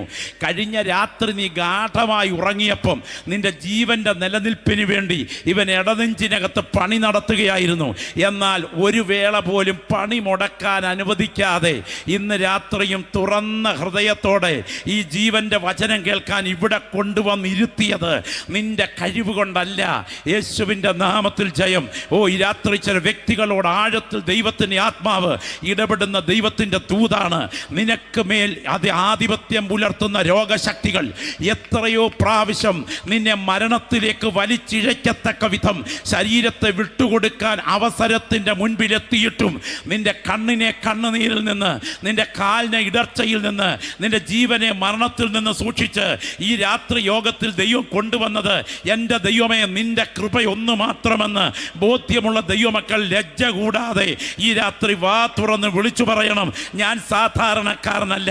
നീ എവിടെ ജനിക്കണം, നിന്റെ മാതാപിതാക്കൾ ആരായിരിക്കണം, നിന്റെ വളർച്ചയുടെ ഘട്ടങ്ങൾ എങ്ങനെ തുടരണം, നിന്റെ വിദ്യാഭ്യാസ യോഗ്യത എവിടെ എത്തണം, നിന്റെ വരുമാന മാർഗം എന്താകണം, നിന്റെ ജീവിത പങ്കാളി ആരാകണം, നിന്റെ ജനനത്തിൻ്റെ മിനിറ്റുകൾക്കും നിന്റെ മരണത്തിൻ്റെ മിനിറ്റുകൾക്കുമിടയിൽ നീ കടന്നു പോകേണ്ട ജീവിത പാതയെ നേരത്തെ അറിഞ്ഞതിന് ശേഷം ആരോഗ്യത്തോടെ സ്വന്തം കാലിൽ നടന്നു വന്ന് വചനത്തിൻ്റെ മുൻപിലിരുന്ന് ജീവന്റെ വചനം കേൾക്കാൻ ഒരു ഭാഗ്യം കൂടെ ദൈവം തന്നത് എൻ്റെ പദവിയല്ല, എൻ്റെ ദൈവം എനിക്കെന്ന കൃപ കൊണ്ടാണ് എന്ന് തിരിച്ചറിയുന്ന പ്രിയപ്പെട്ടവർ ഈ രാത്രി ലജ്ജ കൂടാതെ വാ തുറന്ന് വിളിച്ചു പറയണം, ഇത് സാധാരണ അത്തിയല്ല, ഇത് പദവി നേടിയ അത്തിയാണ്. ഗ്ലോറി ഗ്ലോറി ഗ്ലോറി, ദൈവത്തിന് മഹത്വം. ദൈവമക്കൾ ഇന്ന് രാത്രി ശ്രദ്ധിക്കണേ. ഒരുത്തന് തൻ്റെ മുന്തിരിത്തോട്ടത്തിൽ നട്ടിരുന്ന ഒരു അത്തിവൃക്ഷം കേട്ടോ, കഴിഞ്ഞ പ്രളയകാലത്ത് വഴിവക്കിൽ പൊങ്ങി ഒഴുകിയ വെള്ളത്തിൽ നിന്നും വേരൂന്നി വളർന്ന അത്തിയല്ലിത്. കാക്കച്ചുണ്ടിൽ നിന്നും വന്യമായി വഴിവക്കിൽ വീണ് വേരുറച്ച അത്തിയല്ലിത്. ഒരുവൻ ദൗത്യ നിർവഹണത്തിൻ്റെ ഭാഗമായി അത് കൂടയിൽ കൊണ്ടുവന്ന് തൻ്റെ മുന്തിരിത്തോട്ടത്തിൻ്റെ നടുക്ക് ഒരു കുഴിയെടുത്ത് പ്രതലം തയ്യാറാക്കി വളമിട്ട് ഉറപ്പിച്ച് വെള്ളം കൊടുത്ത് വളർത്തി അത്തിയാണെങ്കിൽ എൻ്റെ ദൈവം എൻ്റെ മേൽ പകർന്ന തിരഞ്ഞെടുപ്പോർത്ത് ആരൊക്കെ സ്തോത്രം പറയാതെ വാപൂട്ടിയിരുന്നാലും എൻ്റെ മേൽ എൻ്റെ ദൈവം പകർന്ന തിരഞ്ഞെടുപ്പോർത്ത് ഈ രാത്രി ലജ്ജ കൂടാതെ ഞാൻ എൻ്റെ ദൈവത്തെ ആരാധിക്കുമെന്ന് പറയാൻ ഭാഗ്യവും അനുഗ്രഹവും പ്രാപിച്ച ദൈവമക്കൾ ഈ രാത്രി വിളിച്ചു പറ, ഞാൻ സാധാരണക്കാരനല്ല, ഞാൻ പദവി നേടിയ ദൈവവൈതലാണ്. ദൈവത്തിന് സ്തോത്രം. ദൈവത്തെ മഹത്വപ്പെടുത്താൻ കഴിയുമോ? ഇനി മറ്റൊന്ന്, ഇത് സ്ഥാനമലങ്കരിക്കുന്ന അത്തിയാണ്. ശ്രദ്ധിക്കണേ, ഇത് സാധാരണ അത്തിയല്ല, ഇത് സ്ഥാനമലങ്കരിക്കുന്ന അത്തിയാണ്. ഒരുത്തന് തൻ്റെ മുന്തിരിത്തോട്ടത്തിൽ നട്ടിരുന്ന ഒരു അത്തിവൃക്ഷം എന്ന് പറഞ്ഞാൽ യഹൂദൻ്റെ ഭൗതികതയുടെ പ്രതീകമാണ് അത്തി, അവൻ്റെ ആത്മീയതയുടെ പ്രതീകമാണ് മുന്തിരി. മുന്തിരി എന്ന പ്രതലത്തിലാണ് ഭൗതികതയുടെ അത്തി നട്ടിരിക്കുന്നത്. ഒരിക്കൽ കൂടെ ഞാൻ ആവർത്തിക്കാം, മുന്തിരി എന്ന പ്രതലത്തിലാണ് അത്തി എന്ന ഭൗതികത നട്ടിരിക്കുന്നത് എന്ന് പറഞ്ഞാൽ നിന്റെ ആത്മീയതയിലാണ് നിന്റെ ഭൗതികതയുടെ അടിത്തറ പാകിയിരിക്കുന്നത്. റബ്ബറിൻ്റെ വിലയല്ല നിന്റെ വരുമാനത്തെ നിശ്ചയിക്കുന്ന സ്രോതസ്. ഷെയർ മാർക്കറ്റിൻ്റെ ധനമല്ല നിന്റെ വരുമാനത്തെ നിശ്ചയിക്കുന്ന സ്രോതസ്. നീ മുട്ടുമടക്കിയിരിക്കുന്ന ഇടത്ത് നിനക്ക് വേണ്ട നന്മയെ കാക്കച്ചുണ്ടിൽ ഏലിയാവിന് വിളമ്പിയതുപോലെ എൻ്റെ ദൈവം കൊണ്ടുവന്ന് തന്ന സമയങ്ങളെ ഒന്ന് നന്ദിയോടെ ഓർക്കാൻ കഴിയുന്ന ദൈവപൈതൽ ഇവിടെ ഉണ്ടെങ്കിൽ പോരാ പോരാ പോരാ പോരാ. ദൈവത്തിന് സ്തോത്രം. ഇറച്ചി തിന്നാൽ കൊടല് പൊട്ടിയാലും കൊടുക്കാത്ത കാക്ക എന്ന ക്രാരവനാദം ഉയർത്തുന്ന ഈ ജീവിയുടെ ചുണ്ടിൽ ഈ ഇറച്ചി വെച്ചു കൊടുത്തപ്പോൾ അതിൻ്റെ തലയ്ക്കകത്ത് GPS സിസ്റ്റം സെറ്റ് ചെയ്ത് അതിനെ ഈ കെരീത്തിൻ്റെ കരയിലോട്ട് വഴിതിരിച്ചു വിട്ട ഒരു കരമുണ്ടെങ്കിൽ ആ കരം തന്നെയാണ് എൻ്റെ ഭൗതികതയ്ക്ക് അടിത്തറയിട്ട് ആരോഗ്യത്തോടെ ഇന്ന് രാത്രി വരെ പട്ടിണി കൂടാതെ എന്നെ നടത്തിയിരിക്കുന്നത് എന്ന് ബോധ്യമുള്ള ദൈവമക്കൾ പറയണം, ഇത് സാധാരണ അത്തിയല്ല, ഇത് പദവി നേടിയ അത്തിയാണ്. ഗ്ലോറി, ഹല്ലേലൂയ, ദൈവത്തിന് മഹത്വം. ഇനിയും മൂന്നാമത്തെ ശ്രദ്ധിക്കണം, ഇത് സ്ഥാനമലങ്കരിക്കുന്ന അത്തിയാണ് എന്ന് പറഞ്ഞാൽ ഒരുത്തന് തൻ്റെ മുന്തിരിത്തോട്ടത്തിൽ നട്ടിരുന്ന അത്തി. ഇതിനൊരു ഉടമസ്ഥനുണ്ട്. ഒന്ന് കരമുയർത്തി പറഞ്ഞ്, ഞാൻ സാധാരണക്കാരനല്ല, എൻ്റെ ദൈവം എനിക്ക് വേണ്ടി പ്രവർത്തിക്കത്തക്ക വിധം അവൻ്റെ കരം എനിക്ക് വേണ്ടി ഉയരുന്നത് എനിക്കൊരു ഉടമസ്ഥനുള്ളത് കൊണ്ടാണ്. നിൻ്റെ ജീവന് നേരെ, നിൻ്റെ ശുശ്രൂഷയ്ക്ക് നേരെ, നിൻ്റെ വാഗ്ദത്തത്തിന് നേരെ, നിൻ്റെ അഭിഷേകത്തിന് നേരെ, നിൻ്റെ താലന്തുകൾക്ക് നേരെ ഉയർന്ന വലിയ വെല്ലുവിളികൾ നിന്റെ ജീവനെ തകർക്കാൻ പോരാടിയെങ്കിലും നിന്നെ കൈവിട്ട് കളയാൻ അനുവദിക്കാതെ ഇന്ന് രാത്രിയും ആരോഗ്യത്തോടെ ഇവിടെ ഇരുത്തിയിരിക്കുന്നത് നീ പ്രാർത്ഥിക്കാൻ മറന്ന സമയം, നിനക്ക് വേണ്ടി പ്രാർത്ഥിക്കാൻ ആരെയൊക്കെയോ എവിടൊക്കെയോ എഴുന്നേൽപ്പിച്ച് നിന്റെ കുടുംബത്തിൽ വരാൻ തുടങ്ങുന്ന അനർത്ഥങ്ങളെ വെട്ടിമാറ്റിയ ദൈവത്തിൻ്റെ കരത്തിൻ്റെ കരുതലാണെന്ന് തിരിച്ചറിയുന്ന ദൈവമക്കൾ ആത്മാവിൽ പറയണം. അതെ, പറയണം. അന്യഭാഷയിൽ പോരാടാൻ ദൈവ കൃപ തന്നിരിക്കുന്ന ദൈവമക്കൾ ഈ ഗ്രൗണ്ടിൽ അന്യഭാഷയിൽ പോരാടി പ്രാർത്ഥിക്കുന്ന രാത്രിയാകട്ടെ. പരിശുദ്ധാത്മാവി ദൂതിലൂടെ ഇന്ന് രാത്രി ഇടപെടുകയാണ്. ചോദിക്കാനും പറയാനും ആളില്ലാത്ത അഗതി അല്ല നീ. കരയുന്ന ഇടത്ത് നിനക്ക് വേണ്ടി കരുതാൻ എൻ്റെ ദൈവത്തിൻ്റെ ഭണ്ഡാരം ഇന്ന് രാത്രി ഉയർന്നു നിൽക്കുന്നുണ്ട്. തിരിച്ചറിയുന്ന ദൈവമക്കൾ പറ, ഞാൻ സാധാരണക്കാരനല്ല, ഞാൻ സാധാരണക്കാരനല്ല. എൻ്റെ ദൈവം എനിക്ക് തന്ന കരുതലോർക്കുമ്പോൾ എനിക്കൊരു ഉടമസ്ഥനുണ്ട്. ദൈവത്തിന് മഹത്വം. പ്രിയപ്പെട്ടവരെ, രണ്ടാം ലോക മഹായുദ്ധം നടന്നുകൊണ്ടിരിക്കുമ്പോൾ ഒരു ഭക്തനായ ദൈവദാസൻ ഒരു കപ്പലിൻ്റെ റൂമിൽ വിശ്രമിക്കുകയാണ്.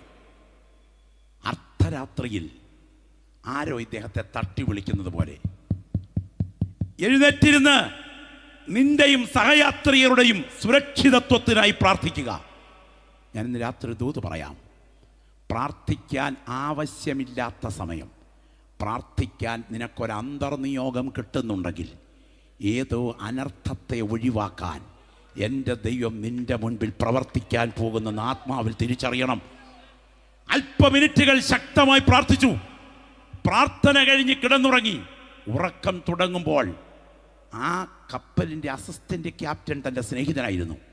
വാതുക്കൽ വന്ന് മുട്ടി വിളിച്ചു പറഞ്ഞു, സാർ സാർ സാർ എഴുന്നേൽക്കണം സാർ, നമ്മൾ രക്ഷപ്പെട്ടു. കഥക് തുറന്നപ്പോൾ ചോദിച്ചു, എന്താ സംഭവിച്ചത്? ഈ കപ്പലിൻ്റെ മുകളിലെ കാക്കക്കുടന്ന നിരീക്ഷണ ഗോപുരത്തിൽ നിരീക്ഷിച്ചു കൊണ്ടിരിക്കുമ്പോൾ ഒരു വലിയ പ്ലാസ്റ്റിക് അവശിഷ്ടം ബലൂണ് പോലെ വീർത്തത് ഈ കടലിൽ ഒഴുകി നടക്കുന്നത് കണ്ടു. അത് നമ്മുടെ കപ്പലിനെ തൊട്ടില്ല എന്ന മട്ടിൽ ഒഴിഞ്ഞുപോയി.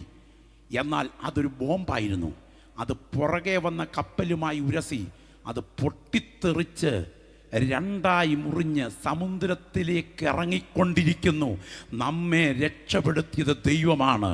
ഈ വചനം കേട്ടുകൊണ്ടിരിക്കുന്ന ദൈവവൈതലേ, നീ ഈ രാത്രി ഇരിക്കുന്ന ഇരിപ്പിൽ നിലവിട്ടൊന്ന് നിലവിളിച്ചാൽ നിനക്ക് വേണ്ടി ഇറങ്ങി വന്ന് അത്ഭുതം ചെയ്യുവാൻ കഴിവുള്ള ദൈവകരം ഇതിൻ്റെ പുറകിൽ ഉയർന്നു നിൽക്കുന്നു എന്ന് ബോധ്യമുള്ള ദൈവമക്കൾ ശബ്ദം ഉയർത്തി പറയണം, ഞാൻ സാധാരണക്കാരനല്ല, ഞാൻ സാധാരണക്കാരനല്ല. നിന്റെ വാഗ്ദത്തത്തിനെതിരെ, നിന്റെ ശുശ്രൂഷയ്ക്ക് െതിരെ കഴുകുമരം ഒരുക്കി ഡേറ്റും നിശ്ചയിച്ച് വിലയും പരിശോധിച്ച് പദ്ധതികൾ ആസൂത്രണം ചെയ്ത് ഹാമാനെ, നീ എത്ര പ്രബലനാണെങ്കിലും നിനക്ക് കഴുകുമരം ഉണ്ടാക്കാനേ കഴിയൂ.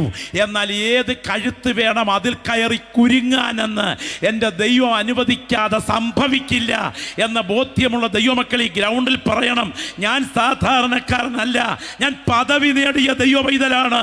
എനിക്കൊരു ഉടമസ്ഥനുണ്ട്. ഒരു മന്ത്രപ്രയോഗത്തിനും ഒരു ക്ഷുദ്രവാദത്തിനും ഒരു ആഭിചാരത്തിനും ഒരു ബന്ധനത്തിനും ഒരു ശാപത്തിൻ്റെ കെട്ടുകൾക്കും തകർക്കാൻ കഴിയാത്ത ഒരു സുരക്ഷിതത്വത്തിനകത്താണ് എൻ്റെ ഉടമസ്ഥനെ നിർത്തിയിരിക്കുന്നത്. ഞാൻ സാധാരണക്കാരനല്ല. എനിക്കെൻ്റെ ദൈവം എന്ന പദവി മാത്രമല്ല, എനിക്കൊരു സുരക്ഷിതത്വം കൂടെയുണ്ട്. ദൈവത്തിന് സ്തോത്രം. നോക്കുക, സ്ഥാനമലങ്കരിക്കുന്ന അത്തി, പദവി നേടിയ അത്തി, ഉടമസ്ഥനുള്ള അത്തി. ഈ അത്തിക്ക് ഒരു ഉത്തരവാദിത്തമുണ്ട്, ഫലം കായ്ക്കുക. വരം കായ്ക്കുക എന്നല്ല, ഫലം കായ്ക്കുക. 1-ാം വർഷം ഉടമസ്ഥൻ വന്നു, ഫലം ഇല്ല. 2-ാം വർഷം ഉടമസ്ഥൻ വന്നു, ഫലം ഇല്ല. 3-ാം വർഷം ഉടമസ്ഥൻ വന്നു, ഫലമില്ല. ആ ജഡ്ജിയുടെ വിധി പ്രസ്താവന പോലെ അധരങ്ങളിൽ നിന്നും തീപാർന്ന വാക്കുകൾ പുറത്തു വരുന്നു, വെട്ടിക്കള, ഇതെന്തിന് നിലത്തെ നിഷ്ഫലമാക്കണം. കോടാലി അടുത്തു വരുമ്പോൾ ഇടയിലോട്ട് കയറി നിൽക്കുന്ന മധ്യസ്ഥൻ പറയുന്നു, കർത്താവേ, ഒരാണ്ട് കൂടെ നിൽക്കട്ടെ, മേലാൽ കായ്ച്ചെങ്കിലോ, കായ്ച്ചില്ലെങ്കിൽ വെട്ടിക്കളയാം. കഴിഞ്ഞ ബയോപ്സി റിപ്പോർട്ട് ക്യാൻസർ ആകാഞ്ഞത് നിന്റെ കഴിവ് കൊണ്ടല്ല, അർദ്ധരാത്രിയാമത്തിൽ ഹാർട്ട് അറ്റാക്ക് സംഭവിച്ച് നീ വെട്ടി വിറച്ച് വിയർത്തപ്പോൾ നീ ഹോസ്പിറ്റലിലെത്തി നിനക്കൊരു അല്പം കൂടെ ആയുസ്സിന് ദൈർഘ്യം കിട്ടിയത് നിന്റെ ശരീരശേഷിയുടെ ശക്തി കൊണ്ടല്ല. കിളച്ചു വളമിടാൻ, ഒന്ന് കരമുയർത്തി പറയാമോ, ഒന്ന് കിളച്ചു വളമിടാൻ ഒരാൾ ഇതിൻ്റെ പുറകിലുണ്ടായിരുന്നത് കൊണ്ടാണ് എന്ന് ബോധ്യമുള്ള ദൈവമക്കൾ ഈ രാത്രി ലജ്ജ കൂടാതെ വാ തുറന്ന് ശബ്ദമുയർത്തി പറയണം, എനിക്ക് കിളച്ചു വളമിട്ട ദൈവത്തെ ഓർത്ത് ഞാൻ ദൈവത്തിന് മഹത്വമർപ്പിക്കുകയാണ്. ഈ രാത്രി പറയട്ടെ, യൂറിൻ ക്ലോസറ്റിലേക്ക് വീഴുമ്പോൾ പതഞ്ഞുയർന്നാൽ അത് മൈക്രോ ആൽബുമിനൂറിയാണെന്നും അത് ചില വർഷങ്ങൾ തുടർന്നാൽ കിഡ്നി ബലഹീനതയിലേക്ക് നീങ്ങുമെന്നും അറിയാവുന്ന ആളുകൾ ഇന്നിവിടെയുണ്ട്.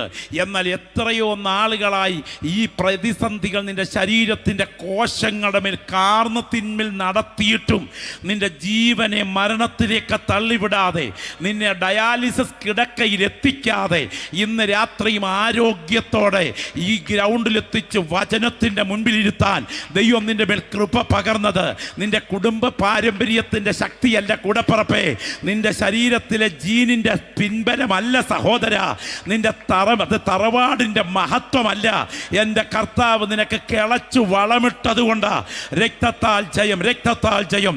ഈ ഗ്രൗണ്ടിലിരിക്കുന്ന ആരോടൊക്കെയോ ദൈവത്തിന് ആത്മാവ് ഇന്ന് രാത്രി ശക്തമായി ദൂത് വിളിച്ചു പറയുന്നു, ആ ബൈക്കിൽ ഇരുന്ന് വീണപ്പോൾ നിന്റെ സ്പൈനൽ കോഡിൽ കൈവച്ച് തകർന്നു പോകാൻ അനുവദിക്കാതെ ദൈവം നിന്നെ ആരോഗ്യത്തോടെ നിർത്തിയെങ്കിൽ, കഴിഞ്ഞ ബയോപ്സി റിപ്പോർട്ട് ക്യാൻസറിലേക്ക് തള്ളിവിടാതെ ആ അനർത്ഥത്തെ ദൈവം വഴിവക്കിൽ നിന്ന് പിടിച്ചു മാറ്റിയെങ്കിൽ, കോവിഡിൻ്റെ ദുരന്തം ജീവന്റെ മേൽ കൈവച്ചെങ്കിലും അത് അധികരിക്കാതെ ആയുസിനെ മരണത്തിൽ നിന്ന് ദൈവം വിടുവിച്ചെടുത്തെങ്കിൽ, ഇന്ന് രാത്രി ലജ്ജ കൂടാതെ ഇടം വലം ഇരിക്കുന്നവർ ആരൊക്കെ പരിഹസിച്ചാലും വാ തുറന്ന് ദൈവത്തിന് മഹത്വം അർപ്പിച്ചുകൊണ്ട് പറയണം, എൻ്റെ കഴിവല്ലിത്, എൻ്റെ ദൈവം എനിക്ക് തന്ന കരുതലാണ്.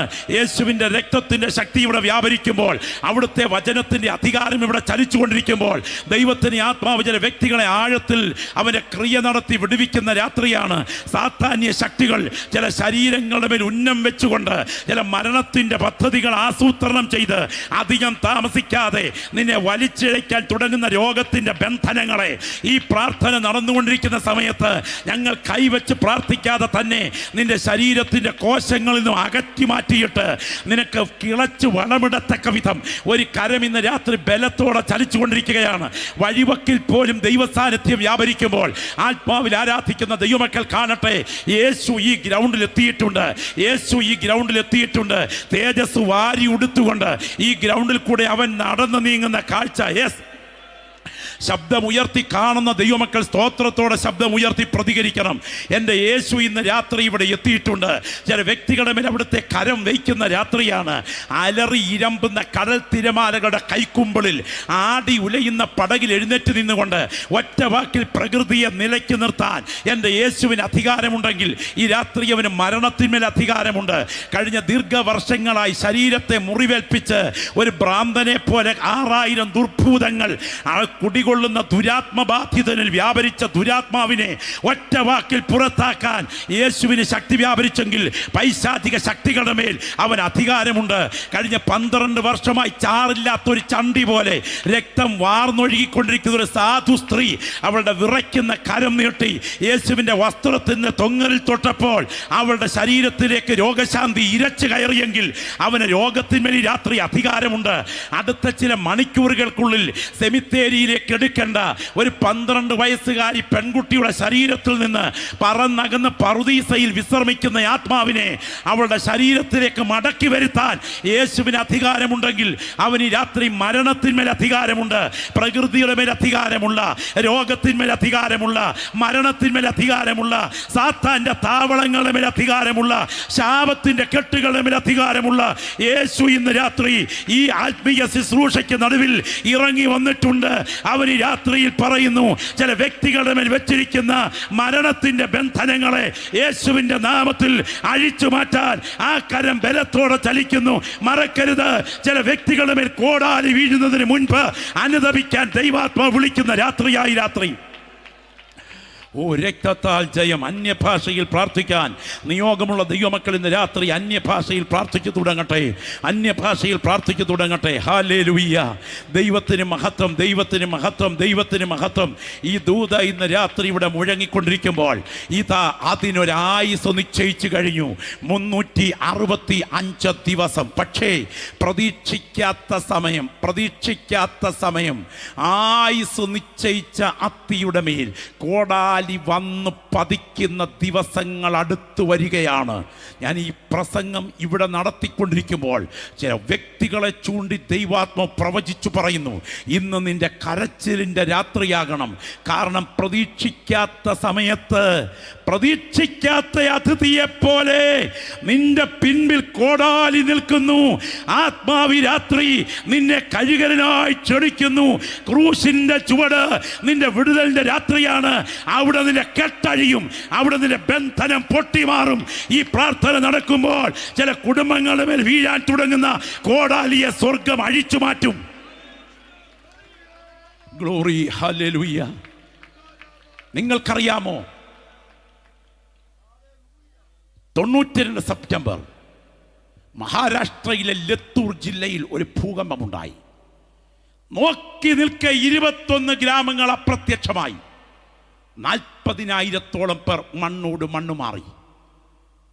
അതിൻ്റെ ഭ്രംശരേഖകൾ തമിഴ്നാടിനെ കടന്ന്, ഗോവയെ കടന്ന്, കർണാടകയെ കടന്ന് ആലപ്പുഴ തീരം വരെ എത്തി. അവിടുന്ന് ഇടുക്കി മൈനാവ് മേഖല ഭൂകമ്പ പ്രഭവ കേന്ദ്രമായി മാറി. എന്തിന്? തലേ രാത്രിയിൽ ഉറക്കത്തിന് കയറിയപ്പോൾ ഓർത്തില്ല, പിറ്റേ ദിവസം രാവിലെ ഞങ്ങൾ മണ്ണിനടിയിലായിരിക്കുമെന്ന്. നിങ്ങൾക്കറിയാമോ, ചെർണോബിൽ ആണവ റിയാക്ടർ ദുരന്തം സംഭവിക്കുന്നതിന് മുൻപ് ആരും ഓർത്തില്ല ആ ദുരന്തത്തിന്റെ ഭീകരത ഇത്ര വലുതായിരിക്കുന്നു.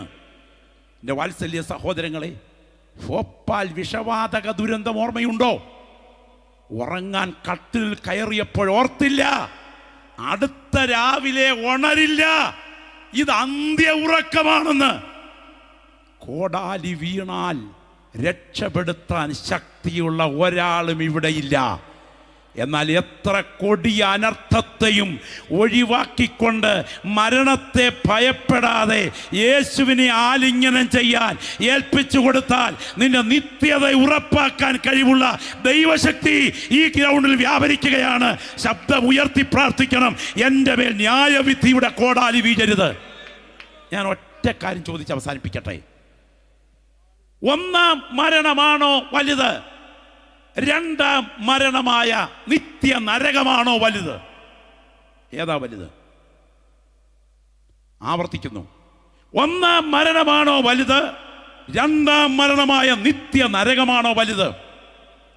രണ്ടാം മരണമായ നിത്യ നരകമാണ് വലുത്. ആ നിത്യ നരകത്തിൽ നിന്നും വിടുതൽ പ്രാപിക്കാൻ ഭാഗ്യം കിട്ടിയാൽ ഒന്നാം മരണത്തെ അവൻ ഭയപ്പെടില്ല. പ്രാർത്ഥിക്കുന്ന ദൈവമക്കൾ വിളിച്ചു പറയും, പട്ടും ധൂമ്രവർണ്ണവും ധരിച്ചു സുഖിച്ചു മതിച്ചു പുളച്ച് രസിച്ച് ഈ മണ്ണിൽ കഴിഞ്ഞതിന് ശേഷം ഒരു തുള്ളി വെള്ളത്തിനായി പിടയുന്ന നരകമാണ് നിന്നെ കാത്തിരിക്കുന്നതെങ്കിൽ നിന്നെ പോലെ അരിഷ്ടൻ മറ്റാരുമില്ലെന്നും, എന്നാൽ കുഷ്ഠരോഗത്തിൻ്റെ വ്രണം പൊട്ടി അളിഞ്ഞു ചാകുന്ന ലാസറാണെങ്കിലും എൻ്റെ മരണം ഇന്ന് സംഭവിച്ചാൽ എൻ്റെ വിശ്രമം എൻ്റെ വീണ്ടെടുപ്പുകാരൻ്റെ മാർവിലാണെന്ന് ഉറപ്പ് പ്രാപിച്ച ഒരു ദൈവവൈതൽ ഇതിനകത്തുണ്ടെങ്കിൽ ഒന്നാം മരണമല്ല, രണ്ടാം മരണമാണ് ഭയങ്കരം. അതിൽ നിന്ന് വിടുതൽ പ്രാപിക്കാൻ ഭാഗ്യം കിട്ടിയാൽ അതാണ് ധന്യത. നിങ്ങൾക്കറിയാമോ, വിനോദ് കൊലക്കേസ്? ഞാൻ ആ സംഭവം പറയുമ്പോൾ ആ മനുഷ്യൻ്റെ മാനസികാവസ്ഥ എൻ്റെ മനസ്സിലേക്ക് ഓടിയെത്തുകയാണ്. ഒരു വീട്ടമ്മ 2.5 വയസ്സ് പ്രായമുള്ള തൻ്റെ മകൻ വിനോദിനെ വീടിൻ്റെ മുറ്റത്ത് കളിക്കാൻ വിട്ടിട്ട് അടുക്കളയിൽ ജോലി ചെയ്തുകൊണ്ടിരിക്കുന്നു. കണ്ണുവെട്ടി മോനെ കാണാനില്ല. ആ അമ്മ ഓടി മുറ്റത്തേക്ക് ഇറങ്ങി, മോനെ വിനോദേ വിളിച്ചു. വിളി കേൾക്കുന്നില്ല. അലറിക്കൂവി.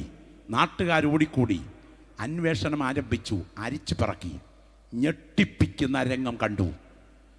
അധികം വിദൂരമല്ലാത്ത സ്ഥലത്ത് ഒരു മുളങ്കാടിനകത്ത് ഈ 2.5 വയസ്സുകാരനായ ഓമനക്കുട്ടൻ്റെ കഴുത്ത് ഞെരിച്ചു കൊന്നിട്ട് കഴുത്തിലെ 2.5 പവൻ്റെ മാലയും മോഷ്ടിച്ച് ആ ഡെഡ് ബോഡി കിടക്കുന്നു. നാടിന് സഹിക്കാൻ കഴിഞ്ഞില്ല. ഒടുവിൽ വിസ്താരം 1968 വിയൂർ ജയിലിൽ ഈ മനുഷ്യനെ തൂക്കിലിടാൻ വിധിച്ചു. അയാൾ തൂക്കിലിടാൻ തൂക്കുകയർ കാത്ത സെല്ലിൽ കഴിയുമ്പോൾ ആ മുറിയിലേക്ക് ഒരു സുവിശേഷകൻ ചെന്നു. അദ്ദേഹം ഒരു ബൈബിൾ അങ്ങോട്ട് കൊടുത്തു. ബൈബിൾ വാങ്ങിച്ചിട്ട് കോപത്തോടെ ഇത് വലിച്ചെറിഞ്ഞിട്ട് ആ ചെറുപ്പക്കാരൻ പറഞ്ഞു, പൊക്കോണം, നിന്നെ ഒന്നിനെയും എൻ്റെ കൺമുൻപിൽ കാണരുത്. പൊട്ടിത്തെറിച്ചപ്പോൾ ശാന്തനായി ആ സുവിശേഷകൻ അടുത്ത മുറിയിലേക്ക് പോയി. പുറത്തേക്ക് എന്തോ ആവശ്യത്തിന് പോയിട്ട് നാണു എന്ന ഈ സഹോദരൻ അകത്ത് കയറി വന്നപ്പോൾ കിടക്കുന്ന ബൈബിൾ എടുത്ത് ഒന്ന് തുറന്നു നോക്കി.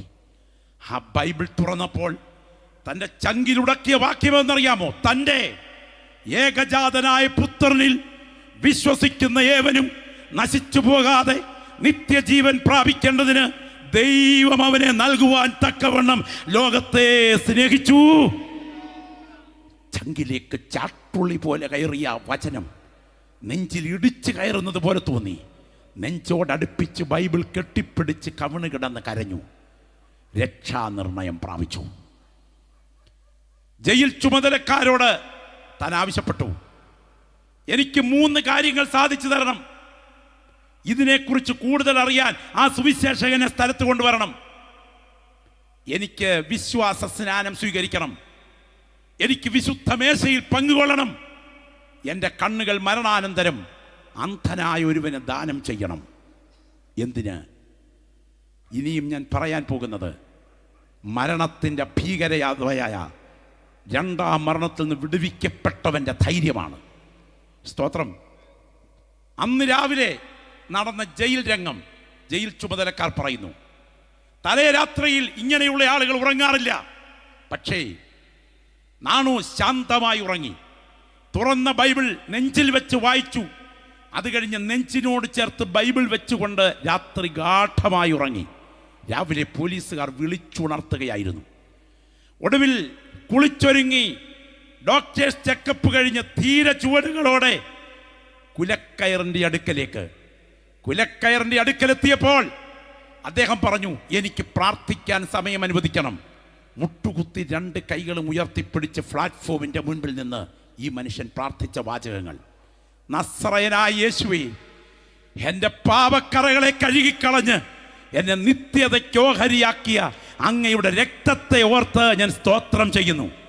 ഞാൻ ഇത്രയും ദിവസങ്ങൾ എൻ്റെ ആത്മക്കണ്ണുകൾ കൊണ്ട് കണ്ട അങ്ങയെ ഞാൻ ഇനിയും നേരിട്ട് കാണാൻ എത്രയും വേഗം അങ്ങയുടെ സന്നിധിയിൽ വരികയാണ്. എനിക്കെതിരെ വിധി പുറപ്പെടുവിച്ച ജഡ്ജിയെയും എന്നെ അറസ്റ്റ് ചെയ്ത പോലീസുകാരെയും അനുഗ്രഹിക്കണമേ. എന്നെ കഴുകി വിശുദ്ധനാക്കിയത് കൊണ്ട് സ്തോത്രം. യേശുവേ നന്ദി. എൻ്റെ പ്രാണനെ നിന്റെ കരങ്ങളിൽ കൈമാറുന്നു. നാണുവിൻ്റെ കഴുത്തിൽ കയറുമുറുകി. സ്തോത്രം. ജഡം ബന്ധുക്കൾക്ക് വിട്ടുകൊടുത്തു.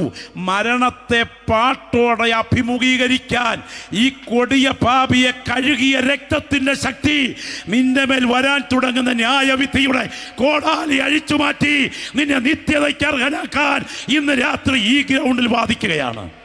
ആ 2 കൈകളും ഒന്ന് ഉയർത്തിപ്പിടിച്ച് ശബ്ദമുയർത്തി യേശുവേ എന്നൊന്ന് പറയാൻ കഴിയുമോ? സഹോദര, നിന്റെ മേൽ വരാൻ തുടങ്ങുന്ന ന്യായവിധിയുടെ കോടാലിയെ വെട്ടിമാറ്റാൻ കഴിവുള്ള യേശുവിൻ്റെ കരം നിന്റെ വസ്ത്രത്തേക്കാൾ നിന്റെ അടുക്കൽ നിൽക്കുന്നുണ്ട്. 2 കൈകളും ഉയർത്തിപ്പിടിച്ചുകൊണ്ട് ശബ്ദമുയർത്തി എത്രത്തോളം വാ തുറന്ന് ലജ്ജ കൂടാതെ യേശുവേ എന്ന് വിളിക്കാമോ അത്രത്തോളം വാ തുറന്ന് ലജ്ജ കൂടാതെ യേശുവേ എന്നൊന്ന് വിളിച്ചാട്ടെ. ശബ്ദമുയരട്ടെ, ശബ്ദമുയരട്ടെ, ശബ്ദമുയരട്ടെ. ഇന്ന് രാത്രി ചില വ്യക്തികളോട് ദൈവത്തിൻ്റെ പരിശുദ്ധാത്മാവ് ഏറ്റവും ഗൗരവത്തോടെ പറഞ്ഞു തുടങ്ങുകയാണ്. ചില മുന്നറിയിപ്പുകൾ ശരീരത്തിൽ ആരംഭിച്ചിട്ടുണ്ട്. ചില ലക്ഷണങ്ങൾ ആളത്വത്തിൽ വെളിപ്പെട്ട് തുടങ്ങിയിട്ടുണ്ട്. തലയ്ക്ക് മുകളിൽ ചില രംഗങ്ങൾ പ്രത്യക്ഷമായി ആരംഭിച്ചിട്ടുണ്ട്. ചില പ്രവചന ദൂതുകൾ നെഗറ്റീവായി ഉയർന്നു വരുന്നുണ്ട്. ന്യായവിധിയുടെ കോടാലി നിന്റെ ജീവനെ കാത്തിരിപ്പുണ്ട്. എന്നാൽ അതിനെ പിടിച്ചു മാറ്റാൻ കഴിവുള്ള ഒരു ബലിഷ്ഠകരം ഈ കൺവെൻഷന്റെ എൻ്റെ ഒടുവിലത്തെ രാത്രി വിശ്വസിക്കുന്ന ചില വ്യക്തികൾക്ക് വേണ്ടി ഈ ബലത്തോടെ ഗ്രൗണ്ടിൽ ചലിക്കുന്നുണ്ട്.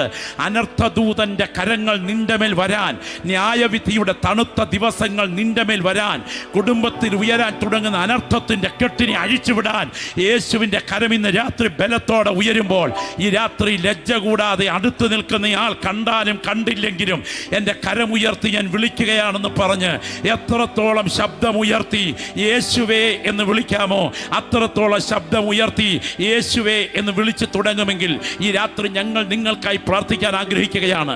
പരിശുദ്ധാത്മാവിൻ്റെ നിയോഗത്തോടെ പ്രാർത്ഥിക്കുന്ന ദൈവമക്കൾ ഇന്ന് രാത്രി ഈ ഗ്രൗണ്ടിൽ പ്രാർത്ഥിച്ചു തുടങ്ങട്ടെ. എൻ്റെ പിൻപിലിരിക്കുന്ന ദൈവദാസന്മാർ ആത്മാവിൽ പോരാടി പ്രാർത്ഥിച്ചു തുടങ്ങട്ടെ. എൻ്റെ ഇടത്തും വലത്തുമുള്ള അഭിഷിക്തന്മാർ അന്യഭാഷയിൽ പോരാടി പ്രാർത്ഥിച്ചു തുടങ്ങട്ടെ. ഈ ഗ്രൗണ്ടിന് ചുറ്റും ദൈവത്തിൻ്റെ കാവൽ മാലാഖമാർ, തൻ്റെ ദൂതന്മാർ ഈ രാത്രി ഇറങ്ങി വന്നിട്ടുണ്ട്. സ്തോത്രം ചെയ്ത് തുടങ്ങിക്കട്ടെ. രക്തത്താൽ ജയം.